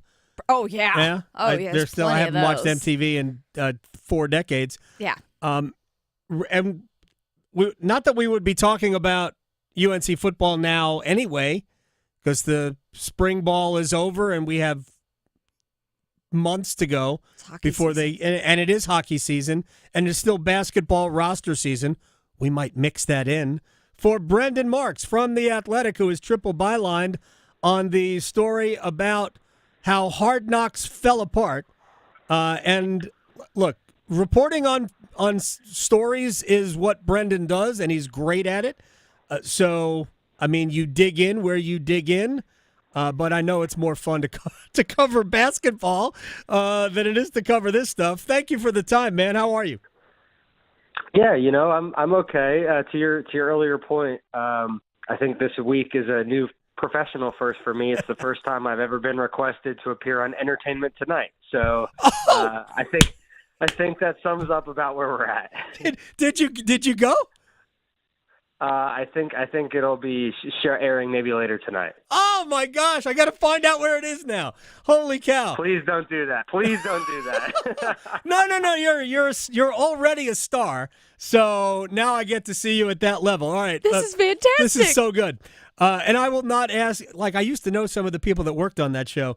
As long as was it Diane Diamond, who worked like for Court TV. As long as she doesn't reach out, you're good. Let me first of all. You were part of the reporting on Belichick coming to UNC. The story that I read about how Hard Knocks fell apart, my only issue with it is that were you guys able to make a connection between Jordan Hudson and her, intent to be heavily involved and the show falling apart for UNC? Or is that still kind of speculative? No, it's definitely not speculative. I think probably the best way that I can describe it is, we've got over 200 pages of documents from the university sort of detailing how this Hard Knocks situation came together. Very clear in one of the emails that we received. This was direct quote, at the request of Coach Belichick. This was something that Bill clearly wanted. Mm-hmm. I think he understood what the promotional value could be for the university. Obviously, making $200,000 doesn't hurt either. And basically, in all of the documents, it spells just how close this deal got to the finish line. Like, this was not a hypothetical, we're in talks, maybe it'll happen, maybe it won't. This is something that, promotional posters had been sent and resent a third time to make sure that UNC's logos and colors and everything were appropriate. This was, down to the minutia of which specific rooms robotic cameras were going to be stationed in and how many. Interestingly and importantly, the only thing that is not included in the documents that we received is what Bill's direct level of involvement would be, aka, how many times a week was the camera crew going to have access to a sit-down interview with him? Would those be half-hour sit-downs, hour sit-downs? Who would retain the rights to all of this footage? That is all something that is negotiated separately. And so the fact that everything on the university side got settled confirms to us that something on the personal side is where it fell apart. And specifically, that's where people in the industry were able to confirm to us that Jordan's desire to be heavily involved in the project was one of the major sticking points in the deal ultimately falling apart. And there was no way to dissuade Bill Belichick from that being the case, so he allowed the project to die on the vine as a result? I mean, I think it's, pretty clear that Bill wanted the project. It's in writing that Bill wanted the project. All of the university hurdles were clear to make sure that the project was done. It's all right there. Yeah. If he wanted it done and the university was going to get it done and they were going to get paid, I mean, you can kind of connect the dots on it all. And then obviously we have some sourcing behind the scenes that confirms, yes, her request to be heavily involved in the production. To what exact extent, that's, a little bit uncertain. But that was, the reason why this is not happening, basically. Do we know that he wanted to be involved, or did she want the university to be involved? I don't know if she pushed it. I joke with that. Brendan Marks from The Athletic is joining us here. What people don't maybe understand, and they would if they read the piece, is that the university doesn't really do anything here. This is actually the National Football League, as well as HBO, that does all of this. They have been doing this for a long time. This is a well-oiled machine. They must think that the university is amateur hour. Well, I don't think it's the university, and quite in fact, if you go back in the documents, and I think we referenced this in the piece, but, there are multiple times in there when the people from the NFL say, we greatly appreciate your assistance throughout this process. And let me reiterate here, this is not a process that normally happens in the span of 10 days. This is normally a process that takes multiple weeks, if not months, to get all of the proper clearances, to make sure you have all the insurance permits. Like, the logistical hurdles that the university went through to try to fast track this. I mean, the university did everything that it was supposed to. Right. It even expedited the process to make sure that this could happen. And then again, they're quite literally in the documents discussing when do we want to announce this, and it falls apart at the finish line. Brendan Marks from The Athletic at Brendan R. Marks on Twitter is joining us here on the Adam Gold Show. Now, I know this part is not something that you're bylined on, but it all kind of blends together, and the we'll call it CBS Sunday Morning Gate. All of this back and forth is like, it just sounds to me like Bill is not in control. And isn't maybe this what you think people are kind of upset about, or that it shocks them? Because Bill has always looked to be in control of everything. He has positioned himself that way, whether it as the head coach of the Patriots, or even in the year he was not the head coach of anything. He just seems to be far more together, and now it seems like he is being led around. I mean, I'm editorializing a little bit here, but how many times? Let's go back to that interview, and obviously there's the one clip that goes viral where he's asked how he met Jordan, and she chimes in from off camera, we're not talking about that. How many times has Bill Belichick been in those situations, on camera, in a press conference, at a podium, whatever, and he's been asked something like that, and he says, yeah, I'm not going to talk about that. I'll talk about football. Right? How many times has that happened? And if in that situation, if he had said, I'm really here to promote my book, I want to talk about my book, I don't want to talk about my personal life, nobody would have blinked. Nobody would have thought that it was strange.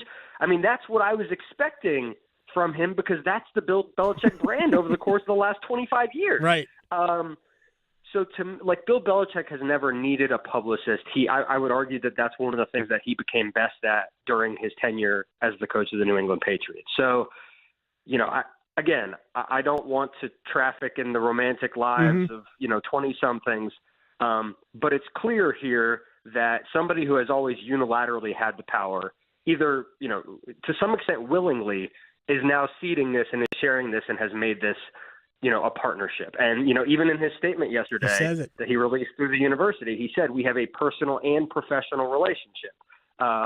Previous reporting that we've done at The Athletic, Jordan has signed off her emails as a COO of Belichick Productions.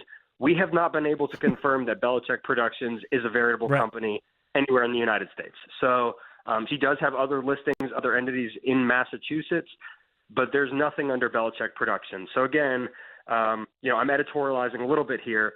if he had just said, basically we're on to the book, I think that this all is, basically moot instead because of that and his willingness to have her, in the room, basically. This is now a story that's taken on multiple cycles. Brendan Marks from The Athletic. I just wish he had bought a Jaguar convertible and have his own midlife crisis this way. Now, I don't know. I think there is a leap that other people are making, and this is where we're completely straying. And if you want to jump out of here and just go back and talk maybe about basketball rosters, I would respect that. There's a leap that people are making that because of this, football is going to be a mess. I can't make that leap because Bill has always been able to handle the football part of this. But man, this is. Well, let me go back to this element because this gets us back to the university. I was straying. I apologize.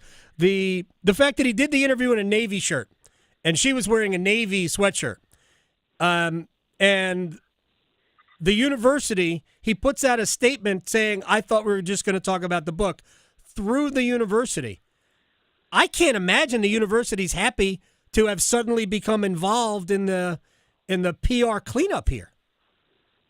Yeah, I mean, there are a couple of things I would say to that. Number one, I actually don't have as much of a problem with the Navy thing because, that is apparently going to be the ethos of the book. It's about lessons that he learned in part from his dad, like as part of a promotional interview for his book that is going to be heavily about Navy football. I'm actually okay with that. Okay. I think the university probably would have loved if he had worn a North Carolina shirt or if he had talked more about his program. I will say that I thought that how minimized that was during the interview was personally I was a little surprised by that. However, as it relates to football, as it relates to the, PR aspect of all of this, if Bill Belichick wins games, nothing else matters. Right. If Bill Belichick wins 10 games at UNC this season, that's all anybody's going to care about. However, even with North Carolina's schedule, which is incredibly, it's set up for them to have a favorable season. I'm not in love with this roster. I'm not a football expert to the extent that I am with basketball, but you have seen even during the spring transfer portal window how many impact players have transferred out of the program, especially on the defensive side of the ball, which is where Bill is supposed to have his bread and butter. That to me is as concerning as anything. So if UNC starts out and gets obliterated by multiple touchdowns against TCU, the spotlight on this situation is not going to get any dimmer. Now, if they take care of business and they start 5-2 and they're in position to be, sniffing around the top 25 or the ACC championship conversation, I don't know that this is all going to go away, but I just don't know that people are going to care as much. If the football results don't follow, that's when it's going to become a question of what have we signed up for here. We signed up for Bill Belichick, the football mind, who's going to professionalize our program. It's going to lift it from what it has historically been to a new tier, and it's going to help us charge into the modern era of college athletics. If that is not happening and you're also having to deal with PR on a somewhat weekly basis on the side, then I think the situation gets a lot hairier. And I think at that point, that's, again, we're speaking in hypotheticals here. I would think at that point, that's when we would have to start looking a little more seriously at, okay, what is this tenure going to be and how long is it going to be a thing? Brendan Marks from The Athletic is joining us here on the Adam Gold Show. All right, enough of the entertainment tonight part. Real quick and I appreciate you delving in on the football roster because I've talked to people who know, and they say this year's team won't be as talented as last year's team, which – hopefully the coaching will cover up for a lot of that. It looks like they will have a better quarterback at least. So there's that. Now let me real quick about the basketball roster, which I'm kind of bummed that Drake Powell looks like he's going to stay in the draft, whether he's going to be a first-round pick or not. Looks like he's going to stay in. Maybe he won't. Maybe he'll come back. What do you think about the basketball roster? Looks much improved from a year ago. Yeah, I agree with you. And, I've gotten a lot of questions and criticisms from people. I mean, shoot, I live in Durham, so I have a lot of UNC neighbors who are maybe not as high on what North Carolina has done in the transfer portal. Specifically, they have questions about the guards. I actually am maybe a little bit higher than people. I kind of really like what North Carolina has done in the portal. I do still think that, like you said, to replace Drake Powell, they're going to need to add a starting caliber wing. They still have the potential to do that. There are a lot of guys still in the portal, and with the money that they would have had allocated for Drake Powell, that's obviously something they can reallocate to somebody else. So I wouldn't worry too much about that yet. I think that Hubert Davis and them, if it comes to be a problem where these guys start flying off the board and UNC hasn't landed one, that's a different conversation. But like them missing out on, Andrei Stojakovic, I did not think was the end of the world. I don't think he's that terrific of a player. But I love what they've done in the front court. I mean, Henry Visar is going to be a pro at some point, in my opinion. From an offensive perspective, the offensive rebounding that he brings is going to make Carolina fans overjoyed. I think defensively, he lets them do a lot of stuff that Hubert Davis likes to do. He can play and drop. He's mobile enough to still guard out on the perimeter sometimes. Between Jaron Stevenson and Caleb Wilson, I really like that combination at the 4. I think that both of those guys can be really productive. I really like that front court. And then people are saying there's no point guard. I kind of push back on that idea. You don't need someone who's Kendall Marshall to be necessarily your point guard. You can score with 2 de facto scoring guards. Right. And so I think with Evans and with Trimble, the Colorado State transfer and Seth Trimble, who's returning, I think you got, that I would assume that's going to be North Carolina's starting backcourt. And I don't think that that's a bad starting backcourt. Again, they've got to solve something on the wing. If they added, I think there are some other guards that they've added. The kid from Virginia Tech is a nice piece. You need a starting wing. Otherwise, I'm happy with this roster. I think it's a top 20-ish roster. I don't think that it's a national championship roster, but I think the hope is that this will allow Hubert Davis and his staff to have more consistency than they had last season. I'm cautiously optimistic. I actually really like what UNC has done, maybe more than some other folks. Oh, I do. I like a lot. I think Visar is going to end up being a lottery pick down the road because he's athletic and he's 7'2", and he does look, they didn't have a real good offensive rebounding presence last year. This will give that to them right away. Real quick to Duke, Isaiah Evans was on the NBA early entrant list, but I don't think there's anybody who believes. I mean, he's probably just doing it because he should do it. Everybody who could go to the NBA should probably do it. I don't anticipate he's going to get a team in the high teens that is going to go, we're taking you if you're there. So I assume he's going to come back. I assume Coward will come back. He's talking like somebody's going to play at Duke. The roster isn't going to be as great as it was a year ago, but what do you make of what Duke has done already? Yeah, I certainly, to your points about Isaiah Evans, I would be, my understanding based on talking to people who are familiar with his thinking, you go through the process, you get some feedback, it is always good to get a different perspective on where you're at. If it matches up with what your coaching staff has been telling you, then that's incredible. So my understanding is, he'll go through some of this process, but the expectation is that he'll be back in Durham. I will say this. I don't know that Cedric Coward is 100% going to be at Duke. I do think there's a legitimate chance that he ends up staying in the NBA draft if the team promises him that he's going to be a first-round pick. I agree with you that he's speaking like somebody who sounds like he's going to be at Duke, and I think if he comes to Duke, he has the potential to vault himself into lottery status. But I would say that one is maybe a little bit more nebulous than like a surefire lock. But I really like the roster. Again, that's not going to be as good as this year's team was because this year's team was one of the best college basketball teams we've ever seen. Yeah. But between, especially in the front court, Cam Boozer and Patrick Gongbo and Malik Brown coming back, I mean, that's a dynamite front court. Nick Kamenia off the bench is a guy who I'm butchering his last name, I know, but can really pass the ball from the front court position. I think that's John's going to get creative in using that. And then the guards, you get Caleb Foster back, gives you some experience. Isaiah Evans. I don't think Duke is done. I will say that. Be on the lookout. Right. Duke has been heavily invested, as we've seen the last couple of years. Kaman Malawatch, Tyrese Proctor. Duke is sniffing around the international ranks, seeing where it can continue to fortify its roster. I don't think Duke is done. Right now I'd say it's probably a top 10, top 15-ish roster. Yeah. I don't know that it's truly top quite 5 just because some other teams are really loaded. But they'll be the ACC front runners again, and quite frankly, I think they should be. Brendan Marks from The Athletic. And watch him today on Entertainment Tonight. Please do not. No, man. I am going to find it, and I'm going to tape it, and I'm going to watch it twice.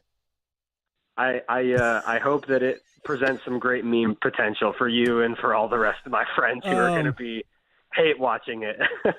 I would never hate watch you on TV, Brendan. I appreciate your time, and I can't wait to see it. You're the best. I appreciate it, man. Take care. Thanks. Thank you. I appreciate you. Talk to you. You got it. Brendan, at Brendan R. Marks. I cannot wait for this. I got to find. I'm going to do a search now for I'm it. so excited. All right, we're going to stretch. We're going to place bets. I am on one of the all-time great losing streaks. Oh, I haven't won anything in like 2 weeks. It's been long, but maybe longer. I did win a couple of anytime goal scorers in hockey. Okay, well, that's the only thing I've won in like the last 2 weeks. Time for the turnaround. Been exactly. But we're gonna stretch. Yes. Next hour, Konata Edwards on the Lakers' demise. All right. Talking sports, so you don't have to pretend to know stuff. The Adam Gold Show on the North Carolina Sports Network. The Body Armor State Games are coming to Greensboro this June. Registration is open to athletes of all ages and skill levels in 20 different sports. The Body Armor State Games feature 11,000 athletes and 600 teams. Don't miss out on North Carolina's largest sports festival of the year. Visit bodyarmorstategames.org today. That's bodyarmorstategames.org. The Body Armor State Games are proud to partner with Truist, Lowe's Foods, and Blue Cross and Blue Shield of North Carolina.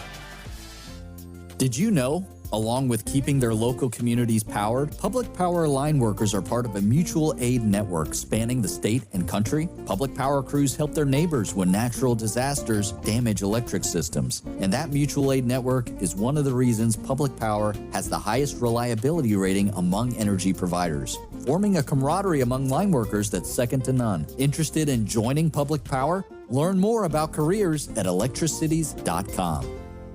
Are you living your best life? Do you know AARP North Carolina is working to make communities great for all ages? Help workers find easier ways to save, improve healthcare quality and access, and to protect important programs like Social Security and Medicare.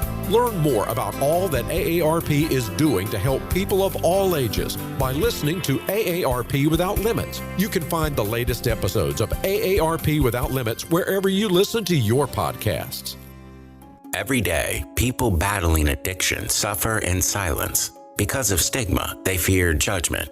They fear being labeled, and too often, they don't get the help they need. But you can help change that. Join the Governor's Institute and be a superhero in the overdose battle campaign. Learn how to break the stigma, support those in need, and save lives. Visit governorsinstitute.org/superhero to get involved. Be a hero, fight stigma, save a life. 70 years ago, PBS North Carolina began its journey, and you, North Carolina, have been with us every step of the way. From the adventures of Mr. Rogers to the mysteries of Antiques Roadshow, from This Old House to NC Weekend, you've inspired us to keep going. Thanks to you, we've been able to expand beyond TV, touching lives in classrooms and on the go. Celebrate with us when you watch new programming on PBS NC or stream anytime on the free PBS app. Learn more about PBS North Carolina at pbsnc.org. The North Carolina Healthcare Association invites you to listen to this month's podcast, Conversations on the State of Healthcare. There's a major shortage of mental health professionals, especially in rural areas. In our latest episode, produced in partnership with the North Carolina Healthcare Association, Dr. Joseph Pino of Devant Health tells us about an exciting new program that's expanding mental health care in eastern North Carolina. He explains the need, especially among military families. Military families frequently face moves across the country, long deployments, and added stress that comes with military life. And those experiences can lead to anxiety, depression, post-traumatic stress disorder, and other mental health conditions. The stigma around mental health often prevents people from seeking care. Join our latest Conversations on the State of Healthcare wherever you listen to your favorite podcasts, and learn more by visiting nchealthcare.org. Are you struggling with your Medicare drug costs? The NC Department of Insurance SHIP program may be able to help. The Extra Help and Medicare savings programs are available for those who qualify, but you have to apply. Contact SHIP today to see if you qualify. Visit ncshiip.com or call toll-free at 855-408-1212. SHIP provides free, unbiased help in all 100 counties. Project supported by grants from the Administration for Community Living. Contents do not necessarily represent official views of, nor an endorsement by ACL, HHS, or the U.S. government. This is Adam Gold. And I did have to use two screens at one point, or a couple of points, and I don't like it. I can't watch two games at the same time. There's a lot going on. I'm sorry. I'm incapable of doing that. Because there were times where, I forgot this other game was on in front of me. Yeah. The Adam Gold Show.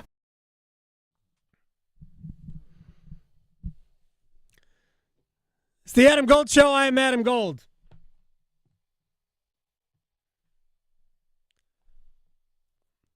Thanks to Brendan Marks. I do have to do a search. I got to find out where Entertainment Tonight.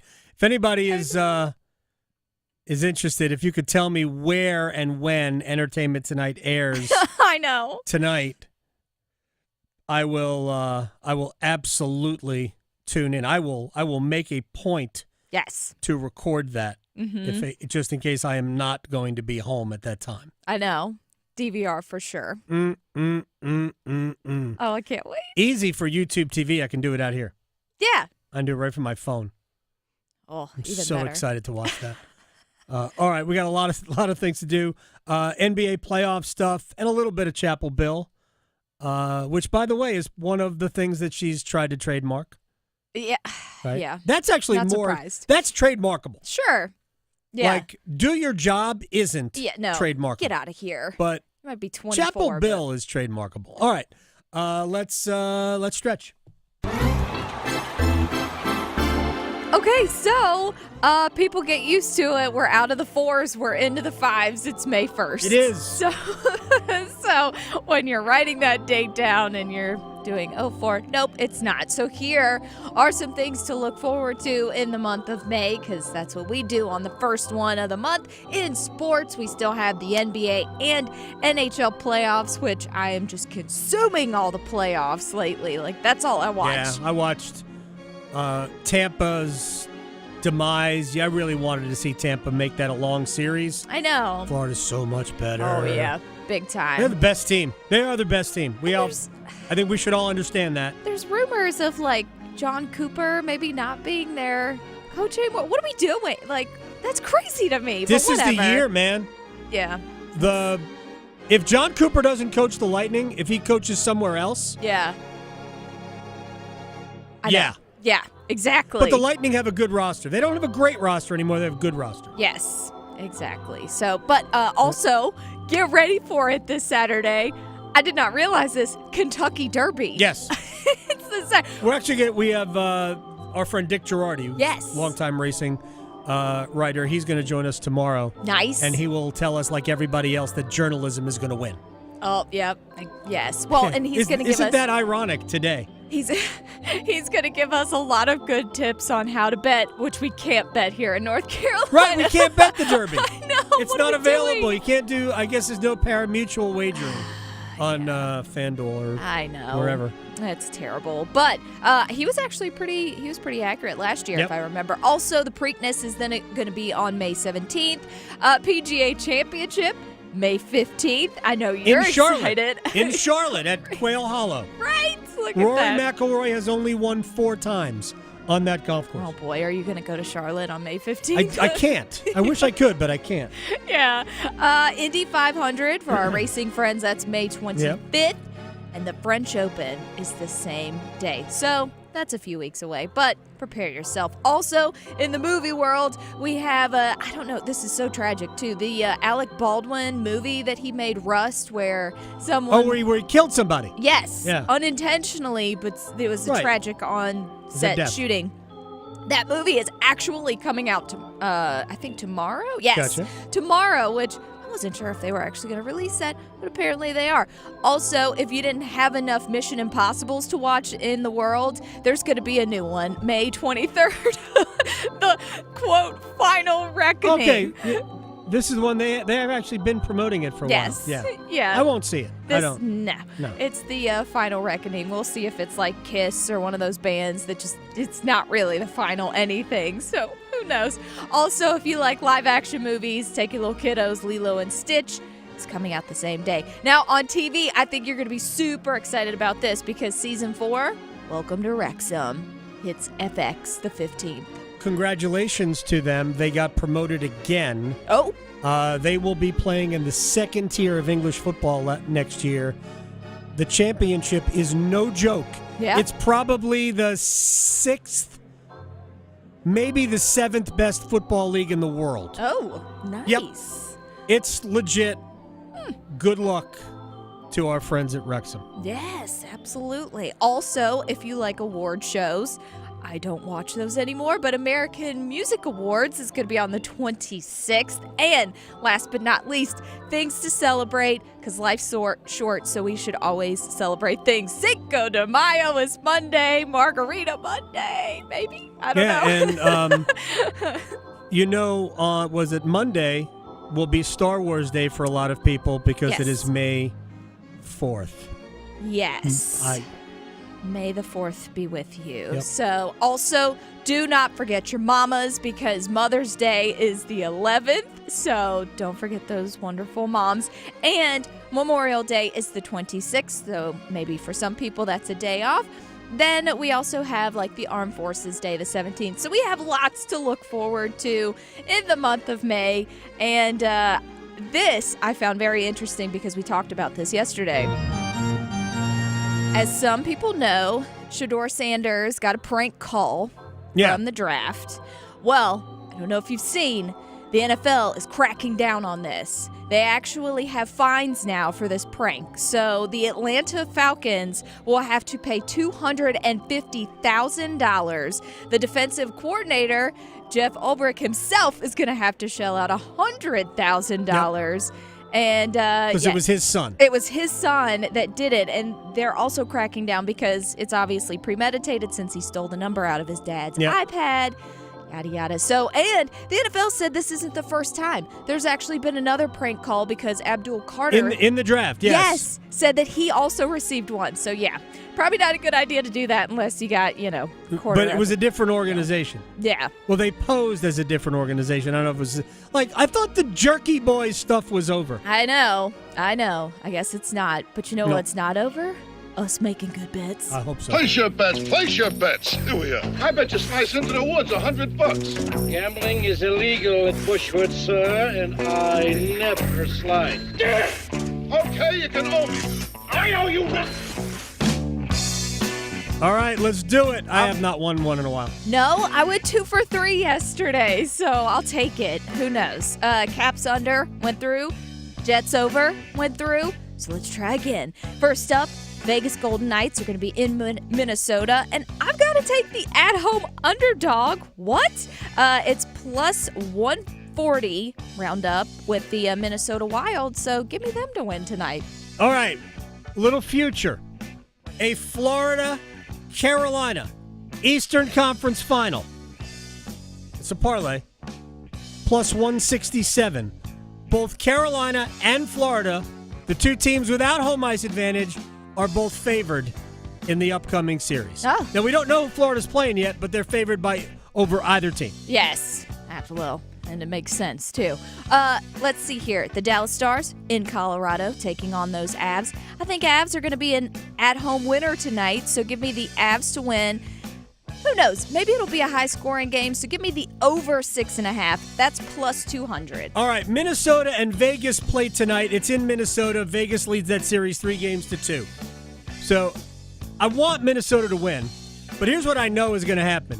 Kirill Kaprizov and Matt Boldy, they're going to get on the score sheet. So give me Kaprizov and Boldy each to have at least 2 points. That parlay is plus 352. All right. Last but not least, I'm taking another underdog because the Kings are in Edmonton. Oilers, I think they did just win their last game. However, Kings are plucky. Think they might get one on the road. So give me the Kings to win. They're just plus 140 by themselves. All right. Knicks and Pistons tonight. Game 6 in Detroit. Detroit is a slight favorite in the game. Detroit wins it outright. Under 213.5. That is plus 216. There you go.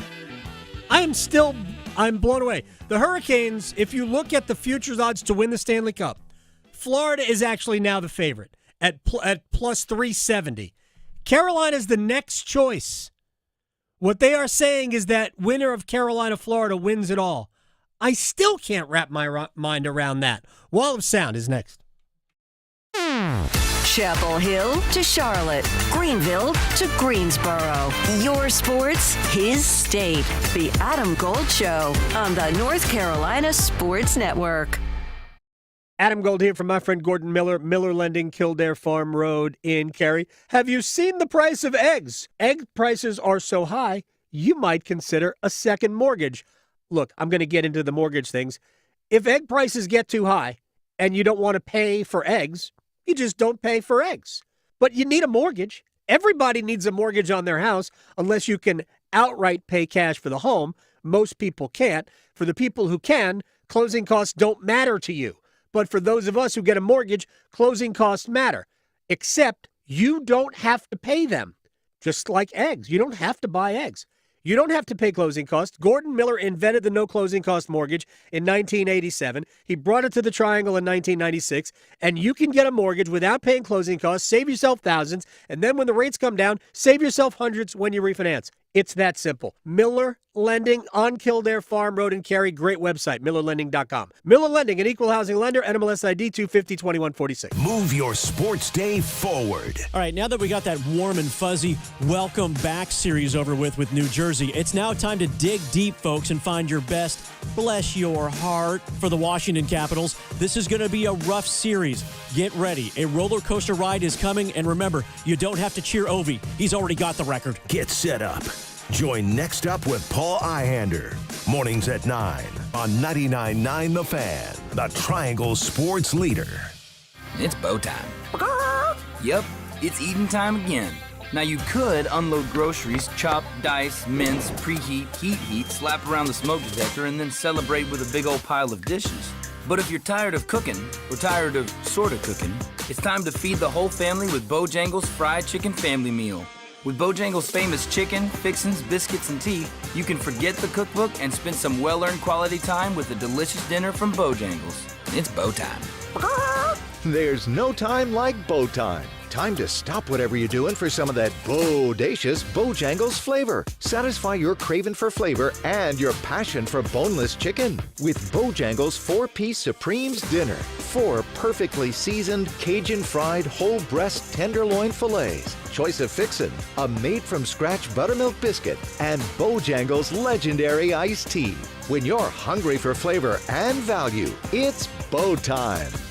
Carolina Baseball hosts the NC State Wolfpack next weekend at Boshamer Stadium for a 3-game matchup. This series begins Thursday, May 8th at 6 p.m. The first 750 fans in attendance will get the last trading card pack of the 2025 Diamond Heels. The second game of the series is May 9th at 6 with fireworks and Michael Busch bobblehead night. The series finale and senior day is Sunday, May 11th at 1 p.m. Tickets for this rivalry series are going fast, so get your tickets today at GoHeels.com. The next disaster is coming. Make a plan. Keep extra medication on hand. Make copies of important documents. Stay informed and be ready. Learn more at americares.org/sendusin. Progressive knows if you have to choose between everyday life and your RV, RV wins. What, are you going to take the RV to the lake or clean out your closet? RV wins! Putting the dishes away or taking the RV camping? RV wins! Cleaning the fridge or taking a trip to the beach? RV wins! You might want to clean the fridge real quick because, mold. We clean out the fridge, then take the RV out. With Progressive, you can bundle your RV with your home or auto and save with a discount and spend more time enjoying those savings in your RV. Progressive Casualty Insurance Company, affiliates, and other insurers not available in all states and situations. I'm attorney Brian Ritchie. Big truck accidents can cause life-changing injuries, and life-changing injuries deserve life-changing money. I know big truck wrecks, and I know how to fight those big insurance companies. If you've been hurt by a big truck, contact us at ritchielaw.com. I'm on top of it. Broadcasting live from the Lenovo Studios. WCMC HD1 Holly Springs. 99.9 The Fan. The Triangle Sports Leader. Awesome. Thanks, Adam. Have a great day, guys. Thanks for having me. You too. Chad LaRose here on the Adam Gold Show. It was an awesome night last night. I know, and we're on a streak now. We can officially say it's a streak. I haven't had to use the dump button for three Chad interviews. That's right. I'm so proud it's of an official him. streak. I'm so proud. That was very Lou Brown of you. That was very nice. I know. I tried. 2 in a row is not a streak. 3 it's a streak. Is a streak.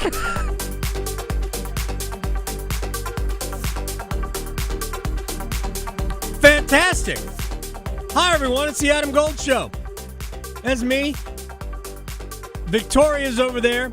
Yep. If you talk long enough, you get on camera. I know. I'll get there eventually. Maybe, I did just jinx myself, though, by saying that we have a streak, because now next time I'm probably going to have to use the dump button. We'll start another streak the time after that. I know. We're going to talk to Chad plenty during the playoffs. I love talking to Chad, so we don't have to talk to him more to keep the streak going. He is super fun. Yes. I liked Mike Commodore the other day. Yes. I like Sean Hill. I like Eric Cole. Eric Cole's great. Mm-hmm. He was golfing. I wonder how his golf game went the other day. Well, we didn't tell anybody. Oh, okay. It's all right. secret. It's fine. See who's next. Who knows? If it's the Toronto Maple Leafs, and we might talk to him anyway. Former Hurricane Jeff O'Neill covers the Leafs. He does radio in Toronto. They spend a fair amount of time. I know this is going to shock you. They spend a fair amount of time covering the Maple Leafs in Toronto. They have not been in the Stanley Cup Finals. It's been a minute. They haven't won a title since '67. Mm-hmm. Yep. Have they been in the finals since? I don't think so. No, I don't. Yeah. I don't believe so. It's been a while. The last Canadian team to win a Stanley Cup, I believe, was Montreal. It's 95? 67 was the last time the Leafs were in the finals. Yep. I think 95 might have been the last time a Canadian team won the Stanley Cup. Yeah, it's been a long time. Long time for that. Edmonton has been close. They were in last year's Stanley Cup final in 2006 against the Hurricanes. Edmonton, by the way, is the favorite in the West, in spite of the fact that they don't have great goaltending. Right. But they do lead that series 3-2. Man, yeah. Did the Los Angeles Kings wet the bed. They did. That's why I feel like they're going to make a rebound today. I don't. No? I don't. I think Edmonton. Yeah. They don't need the things that we all think other teams need. Mm-hmm. Because when you have McDavid and Draisaitl, you don't need much else. Yeah. It's hard to win a cup, but they can win that series. Yeah. Without great goaltending, without good defense, without any contributions from anybody else. Almost did it last year. Yeah, but they had better defense last year. They had a different element. They remember two of the guys that Edmonton had who used Broberg, and I'm trying to remember the other player.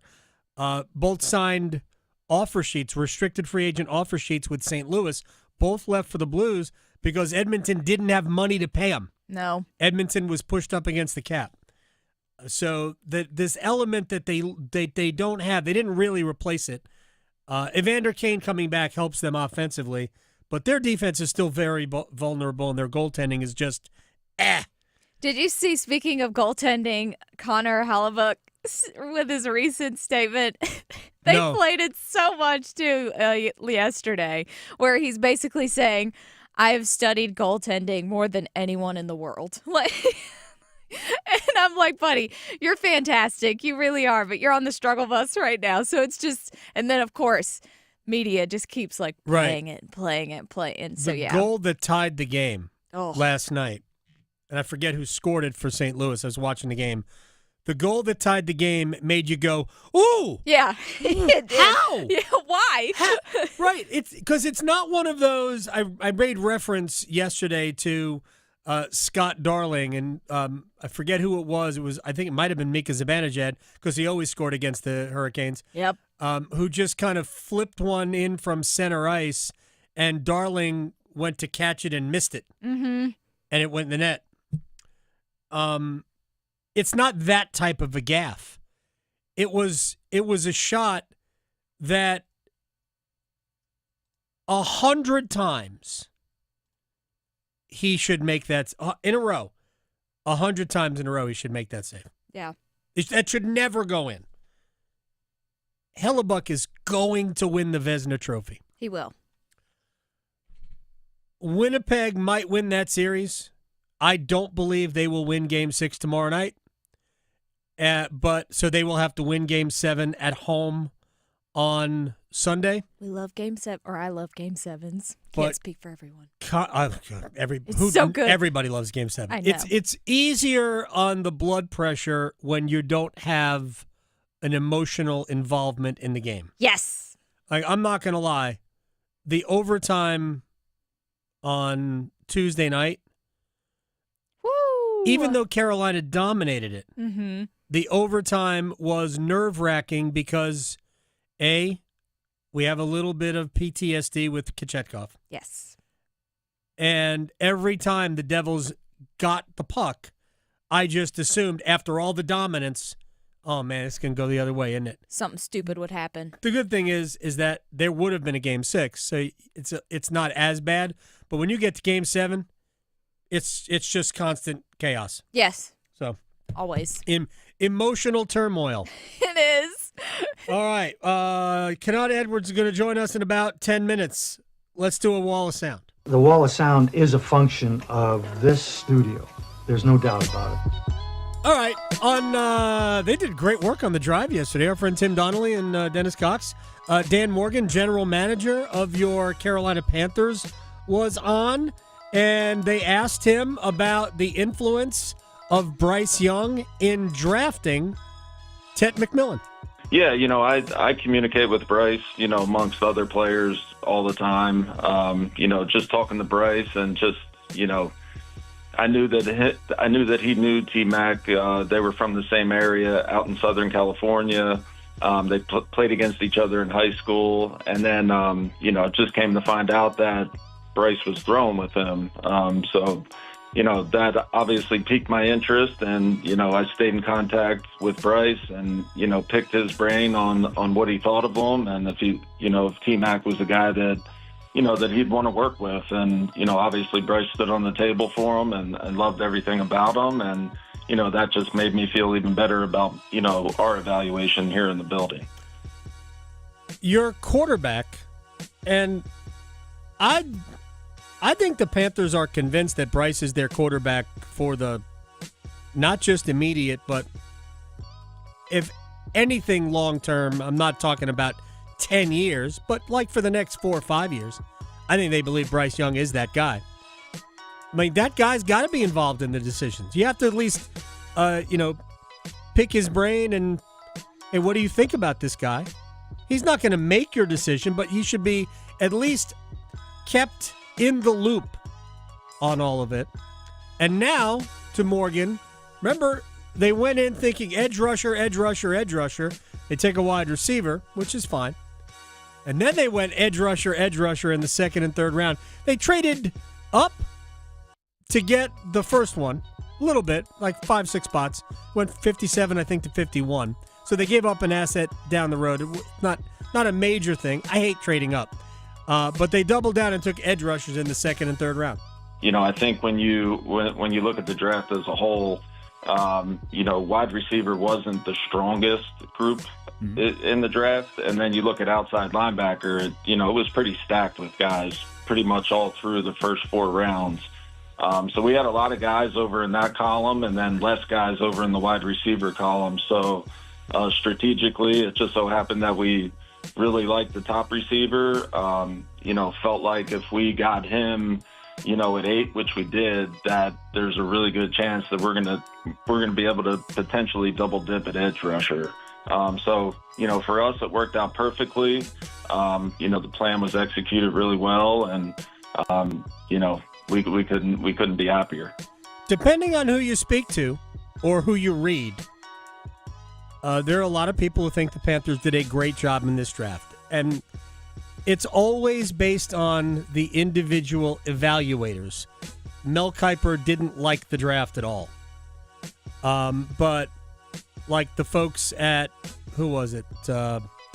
CBS did. The Athletic did, to slightly varying degrees, but ultimately, I think there are more people than not that thought the Panthers did a really good job in the draft.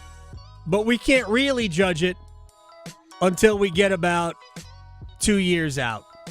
How many players truly stick in your, let's just say, first and second team?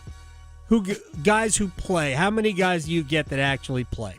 All right, when we come back, the Lakers will not play anymore this year. Will it be the end of LeBron James? Did Nico Harrison have the last laugh? Most of that with Konata Edwards next.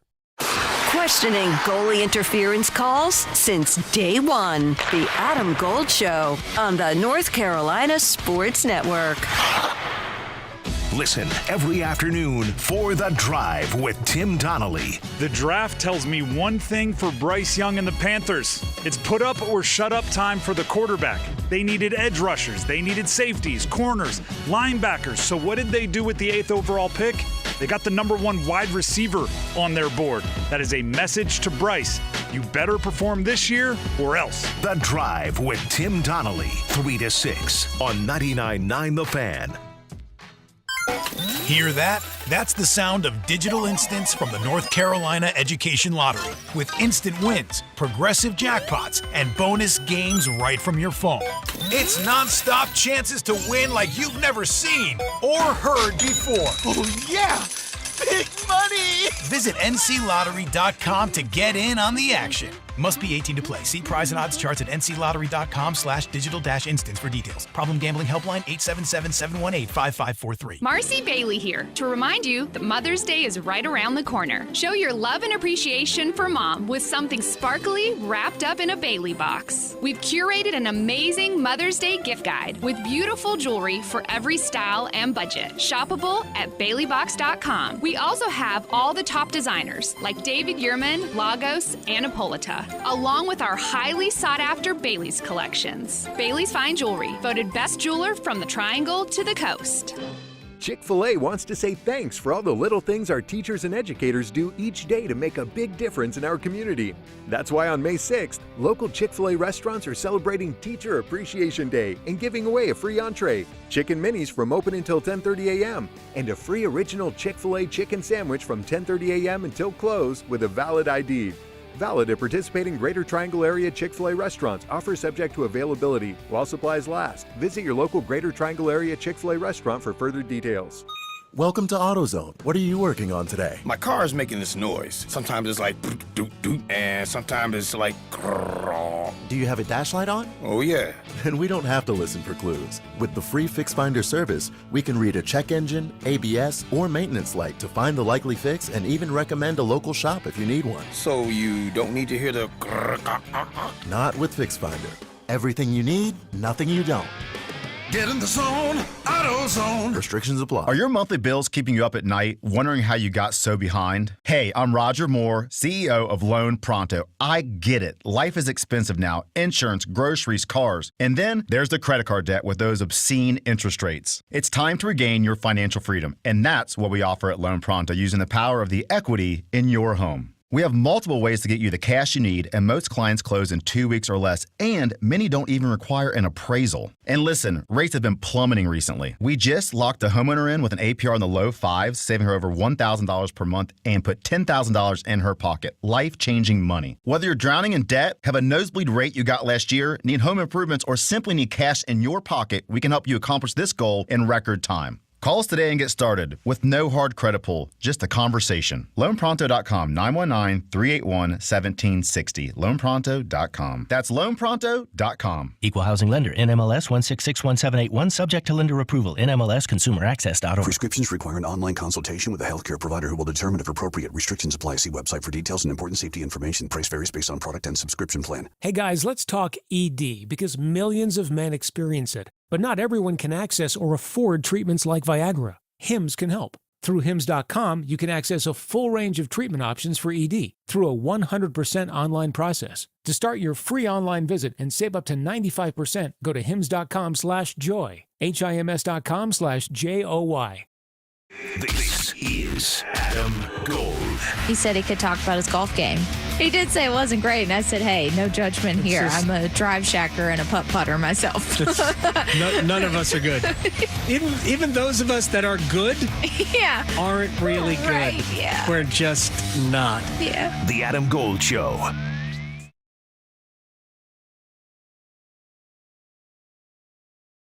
It's the Adam Gold Show. I am Adam Gold. Victoria is producing the program. You know, there's already, well, I shouldn't say, I shouldn't be surprised by this. I dig the draft, too. I don't have to consume it on television. I just dig the draft.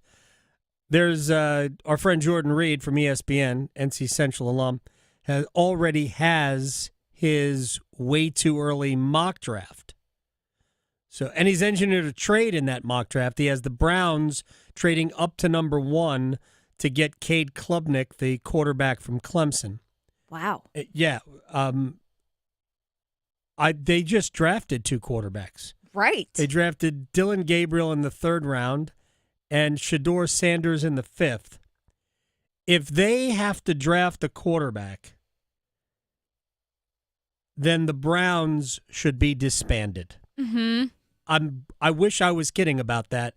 If they wasted 2 draft picks on quarterbacks in this draft and they trade up to number 1 to draft a quarterback, everybody should be fired. Do you know how football works?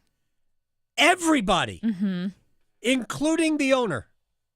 Yeah, just start fresh. They need to burn it down and start fresh anyway. They've started fresh before. They have. It didn't get any better. They have. It did not get any better. All right, we're out of Lakers. Fortunately, we still have a team in Los Angeles, at least for now. We don't know if we're going to have a team in Los Angeles after tonight, but at least for now, we have a team. Help me. Konata Edwards, at Not of the Scribe on Titters. All right, that was awesome. That was phenomenal. But all right, I'm going to see if I can go on Twitter. On Twitter. Is the late night playoff games helping you, just hindering you in a way, Adam? Yeah. Can I tell you? This was my last night. I'm watching Konata Edwards, CBSSports.com, Ion College Basketball Podcast, knower of all things basketball. I'm watching Lakers Timberwolves last night, and I'm tired. I had the hockey game the night before. We had overtime. I didn't get a lot of sleep. Anyway, I'm tired, but I want to watch the game, and I know I get a chance to sleep in a little bit today for various reasons. So I go into the bedroom, and I'm watching the Lakers and the Timberwolves, and it's in the second quarter, and I know I can feel it in my bones that the Lakers have no chance. But I'm leaning there. I'm watching the game. I'm scrolling through. I was actually going to text you last night. Before I could even do that, I realized now that I'm asleep. It is 20 minutes to 4. The lights are on. TNT is replaying the Warriors and the Rockets. That game was already in the 4th quarter.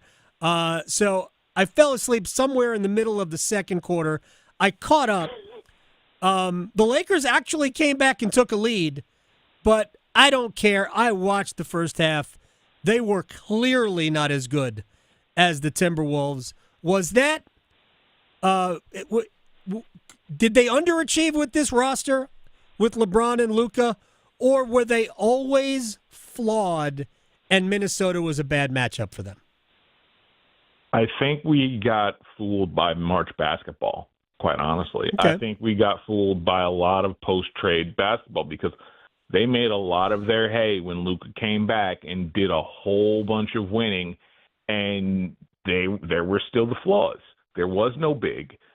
There was no real bench there. And then and I think we had this conversation when this series started, and I warned you, Chris Finch can coach, man. Yep. And Chris Finch saw what the Lakers did best and basically dissected them to the point where Rudy Gobert put up 27 and 24.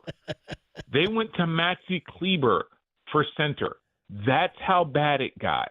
Jackson Hayes was minus 31 on the series. Yeah. There was not a viable he was not a viable candidate in any way, shape, or form. He didn't play That's yesterday. how bad it got. And he shouldn't have. Yeah, he should not have. He never took off his warm-ups. And by the way, they did that in the entire second half in game number 4. In some ways, did that decision cost them Game 5? Yes, because if you can't beat them with your best 5 going the entire half, not only have you given up the tactical advantage, you've probably given up the mental advantage. And again, it took Rudy Gobert. Anthony Edwards didn't have the best night. No. Nickeil Alexander-Walker did not have the best night. Now, Julius Randle did. Yeah. And I think the inability for the Lakers to guard Julius Randle was a problem because I like LeBron. LeBron at 40 don't want those problems, nor do I blame him. It was a lot of bad matchups. It was a lot of J.J. Redick honestly getting out-coached by a guy that is legitimately good. It's one of those things where we keep forgetting J.J. Redick is learning on the job as well. And if you forget about that, then you see these growing pains go along, and it's like, hey, he's gotten out-coached. No, Chris Finch is just a really, really, really good coach. Konata Edwards is joining us here at Nada the Scribe on Twitter. You mentioned that, Julius Randle had a good series, and LeBron didn't really want to have the assignment of guarding him. I thought, to me, in what I saw, the difference in some ways was the fact that Julius Randle was able to guard both Luka and LeBron enough to make life difficult for them because he was quick enough to stay with Luka and LeBron. He didn't have to worry about them blowing past him as much, and especially last night, neither were great. Luka looked. See, I would say LeBron looked out of gas, and Luka looked out of shape. But that's probably me going, I know he has never been in great shape, but neither player was that effective. But I would ask you, would the fact that Luka looks out of shape this deep into the season not alarm you? Oh, sure it would. Because that would set off alarm bells.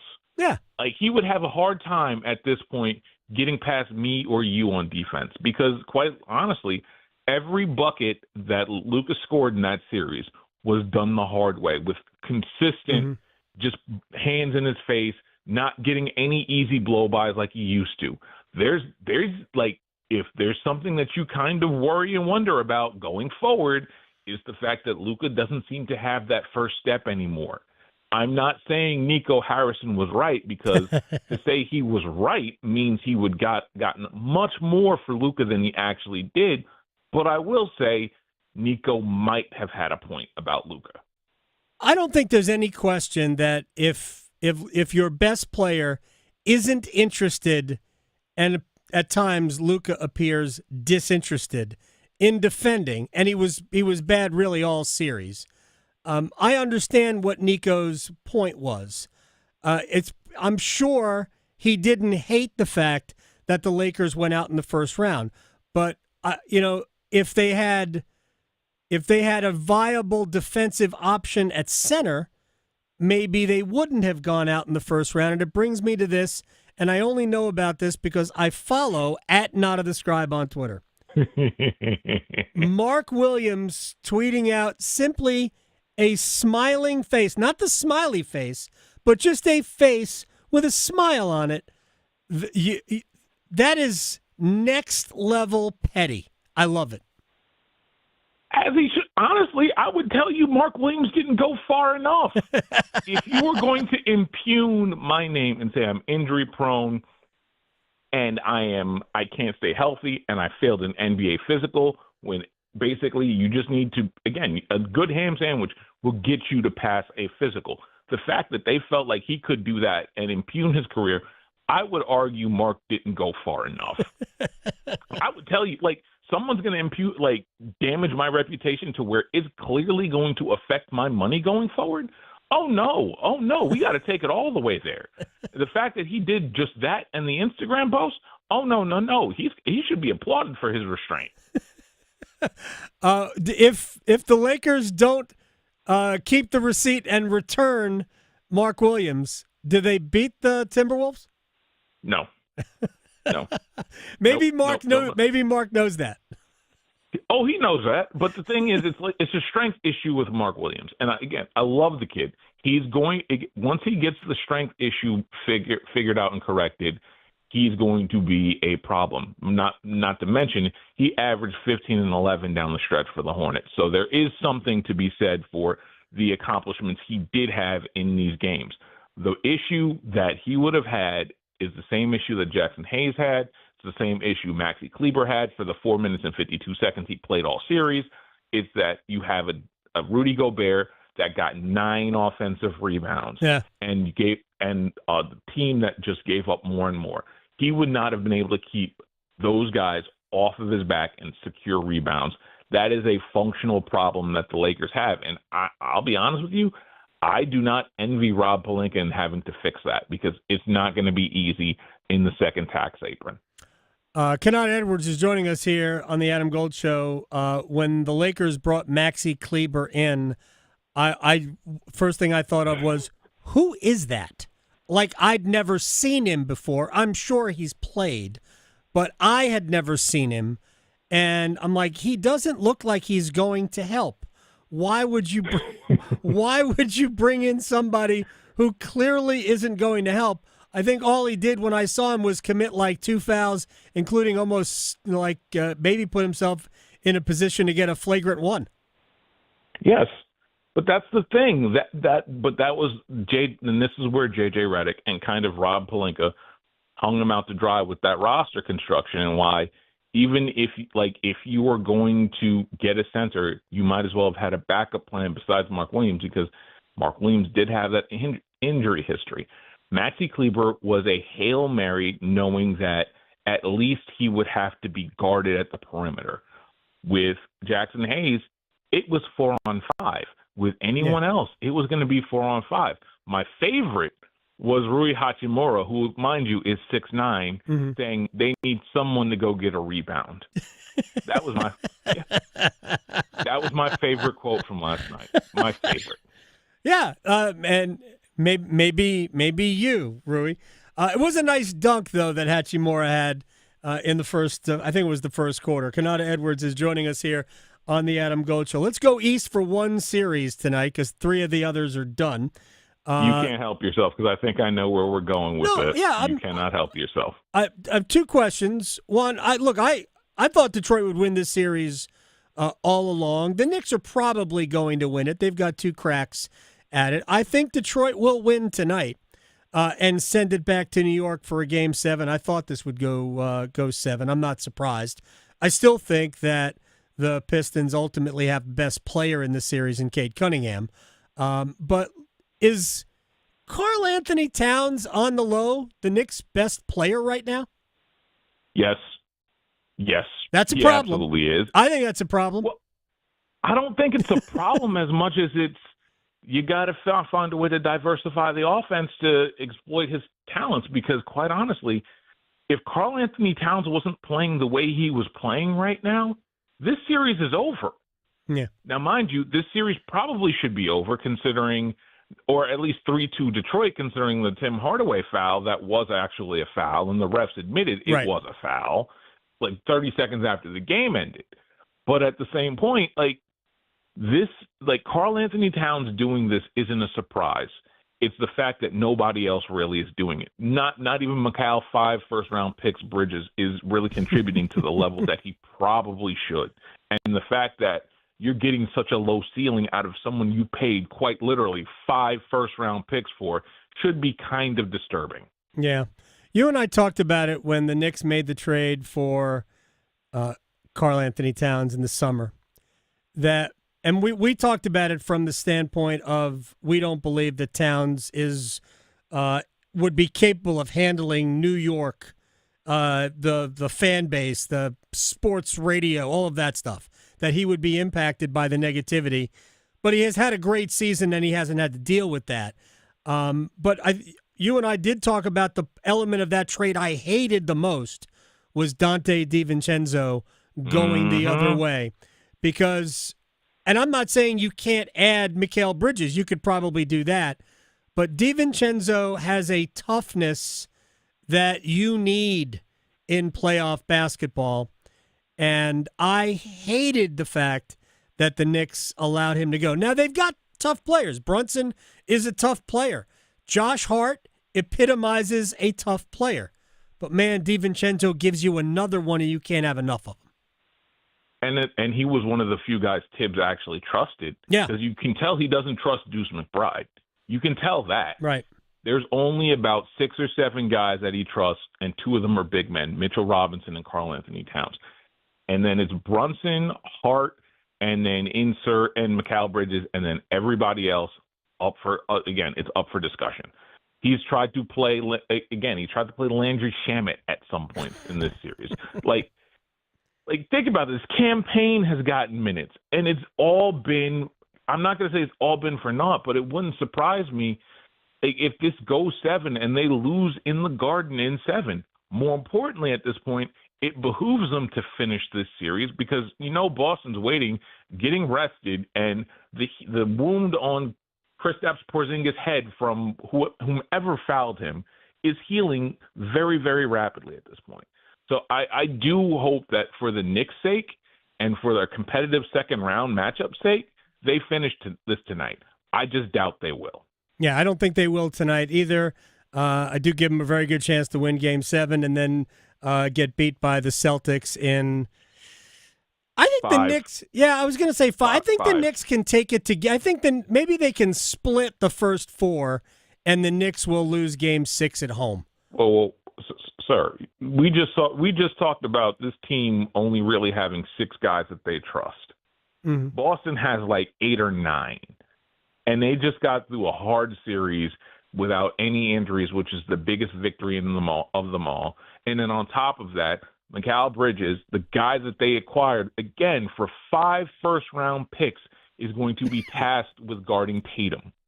And Tatum might be the best player in the league right now, and we just don't talk about him like that. Yeah, I am expecting a flambe. Celtics in 5. And I'm being kind by doing that. You might be. All right, final thing. What would have been better for Bill Belichick? A Jaguar convertible for this midlife crisis? Oh, dear. Oh, dear. I mean, oh, dear. It's not. This has been a very, very messy last few days. How does Bill get out of this? I would tell Jordan Hudson that she can't be around the facility anymore. That's not going to happen. That's not going to happen, but I just have a question for you. How sure are we that Bill is going to be on the sideline for Game 1 of this? Because this only gets worse. Like we know he's not going to be in Charlotte for ACC Media Day. We know that. But at the same point, in the rare chance that he's there, he might have to go to that. Is she going to be there? Yeah, is she going to be there? Oh no, she'll definitely be there. If Bill's going to be there, she's going to be there. I think Bill will coach Game 1. I think he's going to have. He'll certainly do Season 1. Here's my advice to Bill: no more statements. Don't say anything. Just go about your business. And that's not a message for Bill, man. That's a message for Miss Hudson. Right, but Bill doesn't need to know. No more release statements. No more trying to go to war with the CBS Sunday Morning News magazine. Who are the nicest producers ever, by the way. That's the funny part. Like, those are the nicest guys ever. I've had a couple of conversations with them. They're the nicest guys ever. Why are you trying to pick a fight with them? And did you really? First, I have a lot of issues with the whole thing, but for people who think that CBS Sunday Morning News was trying to play gotcha games with Bill Belichick, that ain't what they're about. This is not. No. This is not TMZ. This is none of that. It's not Inside Edition, man. They are trying to do a fluff piece because they know that if you're on, people will come watch. They're not about trying to make you look bad. You got to go out of your way to make yourself look bad on the CBS Sunday Morning News. It's I just think just shut up. Don't say anything else. See you in August for the first game. That's the advice I would give. Well, I would, but again, you just now got to pray that you didn't anger the CBS folks enough to where they just released the full 30 minutes. Like, again, the whole transcript. They just released the entire video. Oh, did they? And then see how many interruptions. Like, no, they haven't, but I would. Like, okay. You're going to keep calling me a liar? Okay, here's the entire cut. Let's go. I would do it. Oh, man. The letter of apology is being written right now by Jordan Hudson. Konata Edwards, at Nada the Scribe on Twitter. My man, I appreciate your time. Good luck to your Knicks tonight. Good luck to my Knicks. Yes. Good luck to your Knicks. Nope. We'll talk about Soto and the Mets next time. All right, you got it. Peace. All right, later. That's not. Oh, man. I love bringing on the people we have on today. Is just of awesome. Course, he's the best. All right, we'll come back. ESPN's Sebastian Salazar. He's going to be doing the games for TST. So we're going to talk to him a little bit about that event. Is he preparing by watching games from last year? There is some incredible soccer out in Cary at WakeBed Soccer Park coming up in just a few weeks. Sebastian Salazar next. Chapel Hill to Charlotte, Greenville to Greensboro. Your sports, his state. The Adam Gold Show on the North Carolina Sports Network. The Body Armor State Games are coming to Greensboro this June. Registration is open to athletes of all ages and skill levels in 20 different sports. The Body Armor State Games feature 11,000 athletes and 600 teams. Don't miss out on North Carolina's largest sports festival of the year. Visit bodyarmorstategames.org today. That's bodyarmorstategames.org. The Body Armor State Games are proud to partner with Truist, Lowe's Foods, and Blue Cross and Blue Shield of North Carolina. Did you know, along with keeping their local communities powered, public power line workers are part of a mutual aid network spanning the state and country? Public power crews help their neighbors when natural disasters damage electric systems. And that mutual aid network is one of the reasons public power has the highest reliability rating among energy providers, forming a camaraderie among line workers that's second to none. Interested in joining public power? Learn more about careers at electricities.com. Are you living your best life? Do you know AARP North Carolina is working to make communities great for all ages, help workers find easier ways to save, improve healthcare quality and access, and to protect important programs like Social Security and Medicare? Learn more about all that AARP is doing to help people of all ages by listening to AARP Without Limits. You can find the latest episodes of AARP Without Limits wherever you listen to your podcasts.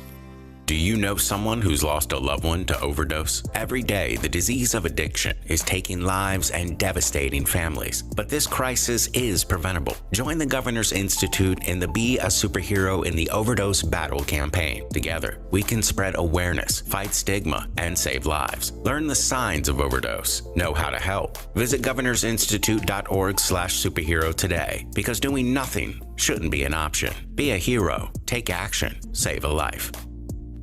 70 years ago, PBS North Carolina began its journey, and you, North Carolina, have been with us every step of the way. From the adventures of Mr. Rogers to the mysteries of Antiques Roadshow, from This Old House to NC Weekend, you've inspired us to keep going. Thanks to you, we've been able to expand beyond TV, touching lives in classrooms and on the go. Celebrate with us when you watch new programming on PBS NC or stream anytime on the free PBS app. Learn more about PBS North Carolina at pbsnc.org. The North Carolina Healthcare Association invites you to listen to this month's podcast, Conversations on the State of Healthcare. There's a major shortage of mental health professionals, especially in rural areas. In our latest episode, produced in partnership with the North Carolina Healthcare Association, Dr. Joseph Pino of Devant Health tells us about an exciting new program that's expanding mental health care in eastern North Carolina. He explains the need, especially among military families. Military families frequently face moves across the country, long deployments, and added stress that comes with military life. And those experiences can lead to anxiety, depression, post-traumatic stress disorder, and other mental health conditions. The stigma around mental health often prevents people from seeking care. Join our latest conversations on the state of healthcare wherever you listen to your favorite podcasts, and learn more by visiting nchealthcare.org. Are you struggling with your Medicare drug costs? The NC Department of Insurance SHIP program may be able to help. The Extra Help and Medicare savings programs are available for those who qualify, but you have to apply. Contact SHIP today to see if you qualify. Visit ncshiip.com or call toll-free at 855-408-1212. SHIP provides free, unbiased help in all 100 counties. Project supported by grants from the Administration for Community Living. Contents do not necessarily represent official views of, nor an endorsement by ACL, HHS, or the U.S. government. This is Adam Gold. He doesn't have many years to choose from. No, and part of that was COVID. Nobody's picking COVID. COVID was a great year. Yeah. Look, if you invested in Zoom, oh, that was a good year. You had a good year during COVID. Yep. The Adam Gold Show.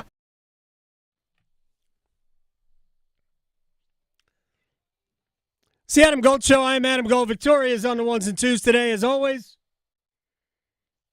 Today is May 1st, and if I am not mistaken, we are a little bit less than 5 weeks away from the start of the soccer tournament. June the 4th, they will play their first match out at WakeMed Soccer Park in Cary. This is the third year of this festival, and it got better last year than year one, and year one was amazing. The women's field is expanded. Pat McAfee's got a team in it again. They were shockingly decent last year. McAfee also had one of the assists of the tournament. And I know there's going to be more coverage on ESPN because that is why we are chatting with Sebastian Salazar of ESPN at Sebi Salazar FUT on Twitter. ESPN FC also does a lot of work with the NWSL on Ion. Sir, how you doing? Adam, man, great to be with you. Super excited for the TST. Just, 4 or 5 weeks away, like you said. It's coming up on us quick. I like how you said that Pat McAfee's team was shockingly decent. Yeah. That's a nice way of putting it. You didn't expect that from Pat McAfee, but he was actually a super accomplished high school soccer player before the kicking career took off. So, yeah, he's one of the many storylines we'll be keeping an eye on this year. I think one of the group stage matches last year was his team playing Burnley, and J.J. Watt was part of the – I watched J.J. Watt play. I had a very good view of J.J. Watt posting up, and he's like two people. The game just moved a little too fast for him to be really effective. I would imagine – on a bigger pitch that he might be more effective posting up, but the game is just so fast. It's a lot more like indoor soccer. I mean, you're familiar. You're the expert. It's a lot more like indoor soccer than it is outdoor soccer. What was your level of involvement in this the last couple of years, and what is your excitement level as we get closer to it? First of all, I would just say this. I think you're a bit hopeful when you think that a bigger pitch would help J.J. Watt. I think that's just a little bit more ground to cover. One thing, I thought it was very cool to see him play last year. Right. This kind of big, burly, outsized fella on the soccer field. I think it also, though, kind of exposed that there's a very serious level to this event. Woo. And I think that it's not something that a guy who's never really played the sport before can just jump in and try to compete with, because with the money that's on the line, there's a very serious level of competition. As far as my role the last few years, I'll be honest with you. I cover everything for ESPN, right. The big stuff, the biggest stuff in the world. I go to World Cups. When this came down the line in year one, I was a little bit skeptical. It's like, okay, what's this, the latest kind of pseudo league trying to spring up and create something new? And then I thought year one was pretty cool. There was some cool moments that popped off. But the leap from year one to year two was really amazing to see all the celebrities get behind it. I think McAfee taking his show there and then not just entering a team, but like doing it from there was a big deal. And it wasn't just, the celebrities of like a J.J. Watt and a McAfee, American celebrities. It's also these kind of international, recently retired stars, guys like Nani, who's playing the biggest games in the world and then puts together a team that ends up, going to the final. And if you saw any of his games last year, you know just how seriously he took it, which I think is one of the cool parts of this tournament. So I think for me, my experience the last 2 years, and last year I got to call the final with $1 million on the line. That was just amazing, to be able to, and I've called some big games in the past, no doubt about it, but to see $1 million played for, and then to see what it meant to these guys, because and the women too, because we called both finals last year. It's amazing. The U.S. women's national team that won it had a lot of former pros. Still, it's a $40,000 or $45,000 check that they ended up taking home. That's a big deal. To the men's team that won it, La Bombonera. That's a big chunk of cash to those guys, and you could tell how much it meant to them and the little community that was coming along and supporting it. So, I have to say I was very skeptical of this at first, and in 2 quick years, and I think year 3 is going to be even bigger because there's some new additions. I think this has cemented its place in what is a very busy American soccer schedule in the summer, and that's a credit to the people that run the event. Sebastian Salazar is joining us here. I was at La Bombonera's first group stage game last year. I thought you were going to say at their after party. That's what I thought you were going to say. Their after party after they won it all. That would be epic. I did hang out with the guys from Hoosier Army the first year after they were knocked out. They were super cool guys. But La Bombonera, I was there with my son. My son is an academy player here. He's a goalkeeper at one of the local football clubs, and we were out watching La Bombonera. We had no idea who they were, and we looked at each other maybe, sometime in the first half and went, these guys might be good enough to win it. The way they play it, it is incredibly, the way they moved the ball was so fast and was going to be so difficult. They scored with ease in the game that we watched. They dominated group play. They scored over 20 goals in the knockout phase. They play the first match, 8 o'clock. I'm sure you already have the schedule. So for people who want to see the defending champs, they will play the first match out on the field. Do you have your eye on any of these other teams? I want to see them play Newtown Pride, the winner from the first year, because they played the game so super slow. It's the opposite of La Bombonera. Yeah, so I think there's, first of all, I think La Bombonera is the first team you have to mention kind of as the defending champs, of course, back this year. One of the things that I love about this tournament is you get a sense, and I think you and your son probably are picking up on this, that there are groups that play together and have a strategy for 7v7, and then there's kind of all-star rosters that are thrown together for this. And a lot of times our attention goes to the non-EFC teams of the world, which are all-star rosters for sure. But it's actually these teams that have a strategy for this style of football, soccer, and that have some familiarity with each other, that can really lead the way. That Hoosier Army team is one that's kind of always around. I think it's a pretty competitive team. Newtown, of course, they won it in year 1. I'm super interested to see, not necessarily from the soccer perspective, but what Club America brings. They're obviously a huge Mexican club. They're not going to have the first teamers there, but they have a lot of legends. Miguel Layún, who's a big name, is going to be part of that team, and they have a huge following.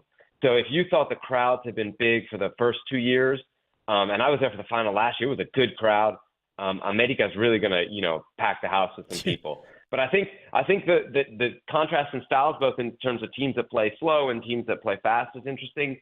But it's also just seeing these teams of relative nobodies, because some of these guys do have a Wikipedia or they have played, a little bit of pro ball here or there. But going up against a Nani, and you could see it. There was the guy who scored the game-winning goal last year, Chad Porch. He played in the USL, and he called out Nani in the semifinals, and then he gets the game-winning goal off a Nani mistake in the final. I mean, you talk about sports and hoping for good storylines and dramas and this and that, and that was the walk-off $1 million play last year. So, the event has delivered. I mean, the event has delivered, and a lot of the kind of ingredients that have made the event deliver in the past are back, including Nani FC, who's worth a mention as well. They're back. So yeah. So yeah, there's a lot of interesting teams, both clubs that have kind of thrown their hat in the ring. I think more in terms of publicity, and then actual some of the really good teams that we've seen in the past that we know are going to be there towards the end. All right, final thing for Sebastian Salazar. I could talk about 100 different soccer topics with you, but the way the matches end with the target score, and if it stays scoreless for long enough, we start taking players off the pitch. I was at a match in year one which got down to 2v2. That's including the goalkeepers. And it was amazing, and the drama and you can feel the excitement. It was so cool. I mean, that's just something we don't see anywhere else. No, it just feels like everything's so on an edge, right? Like you may have the ball and be a second away from scoring the game-winning goal, but if your shot ricochets off the post and goes the wrong way, now it's kind of in the other end of the net. And of course, the strategy that's interesting there too is, well, who's your goalie? Because now you want to put your best players on the field for 2v2. You don't really care if they can you care if they can make saves, but it's not the priority. So how do you work the goalie position in that? It's fascinating. It really takes overtime and the idea of sudden death and sudden victory kind of to an extreme on steroids. And you really feel it. And calling the game, it gives it incredible drama.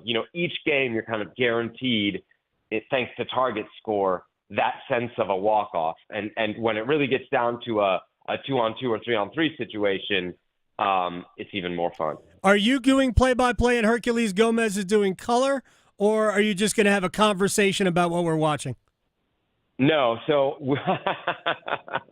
I've heard that from my mom actually before. Either way would be good.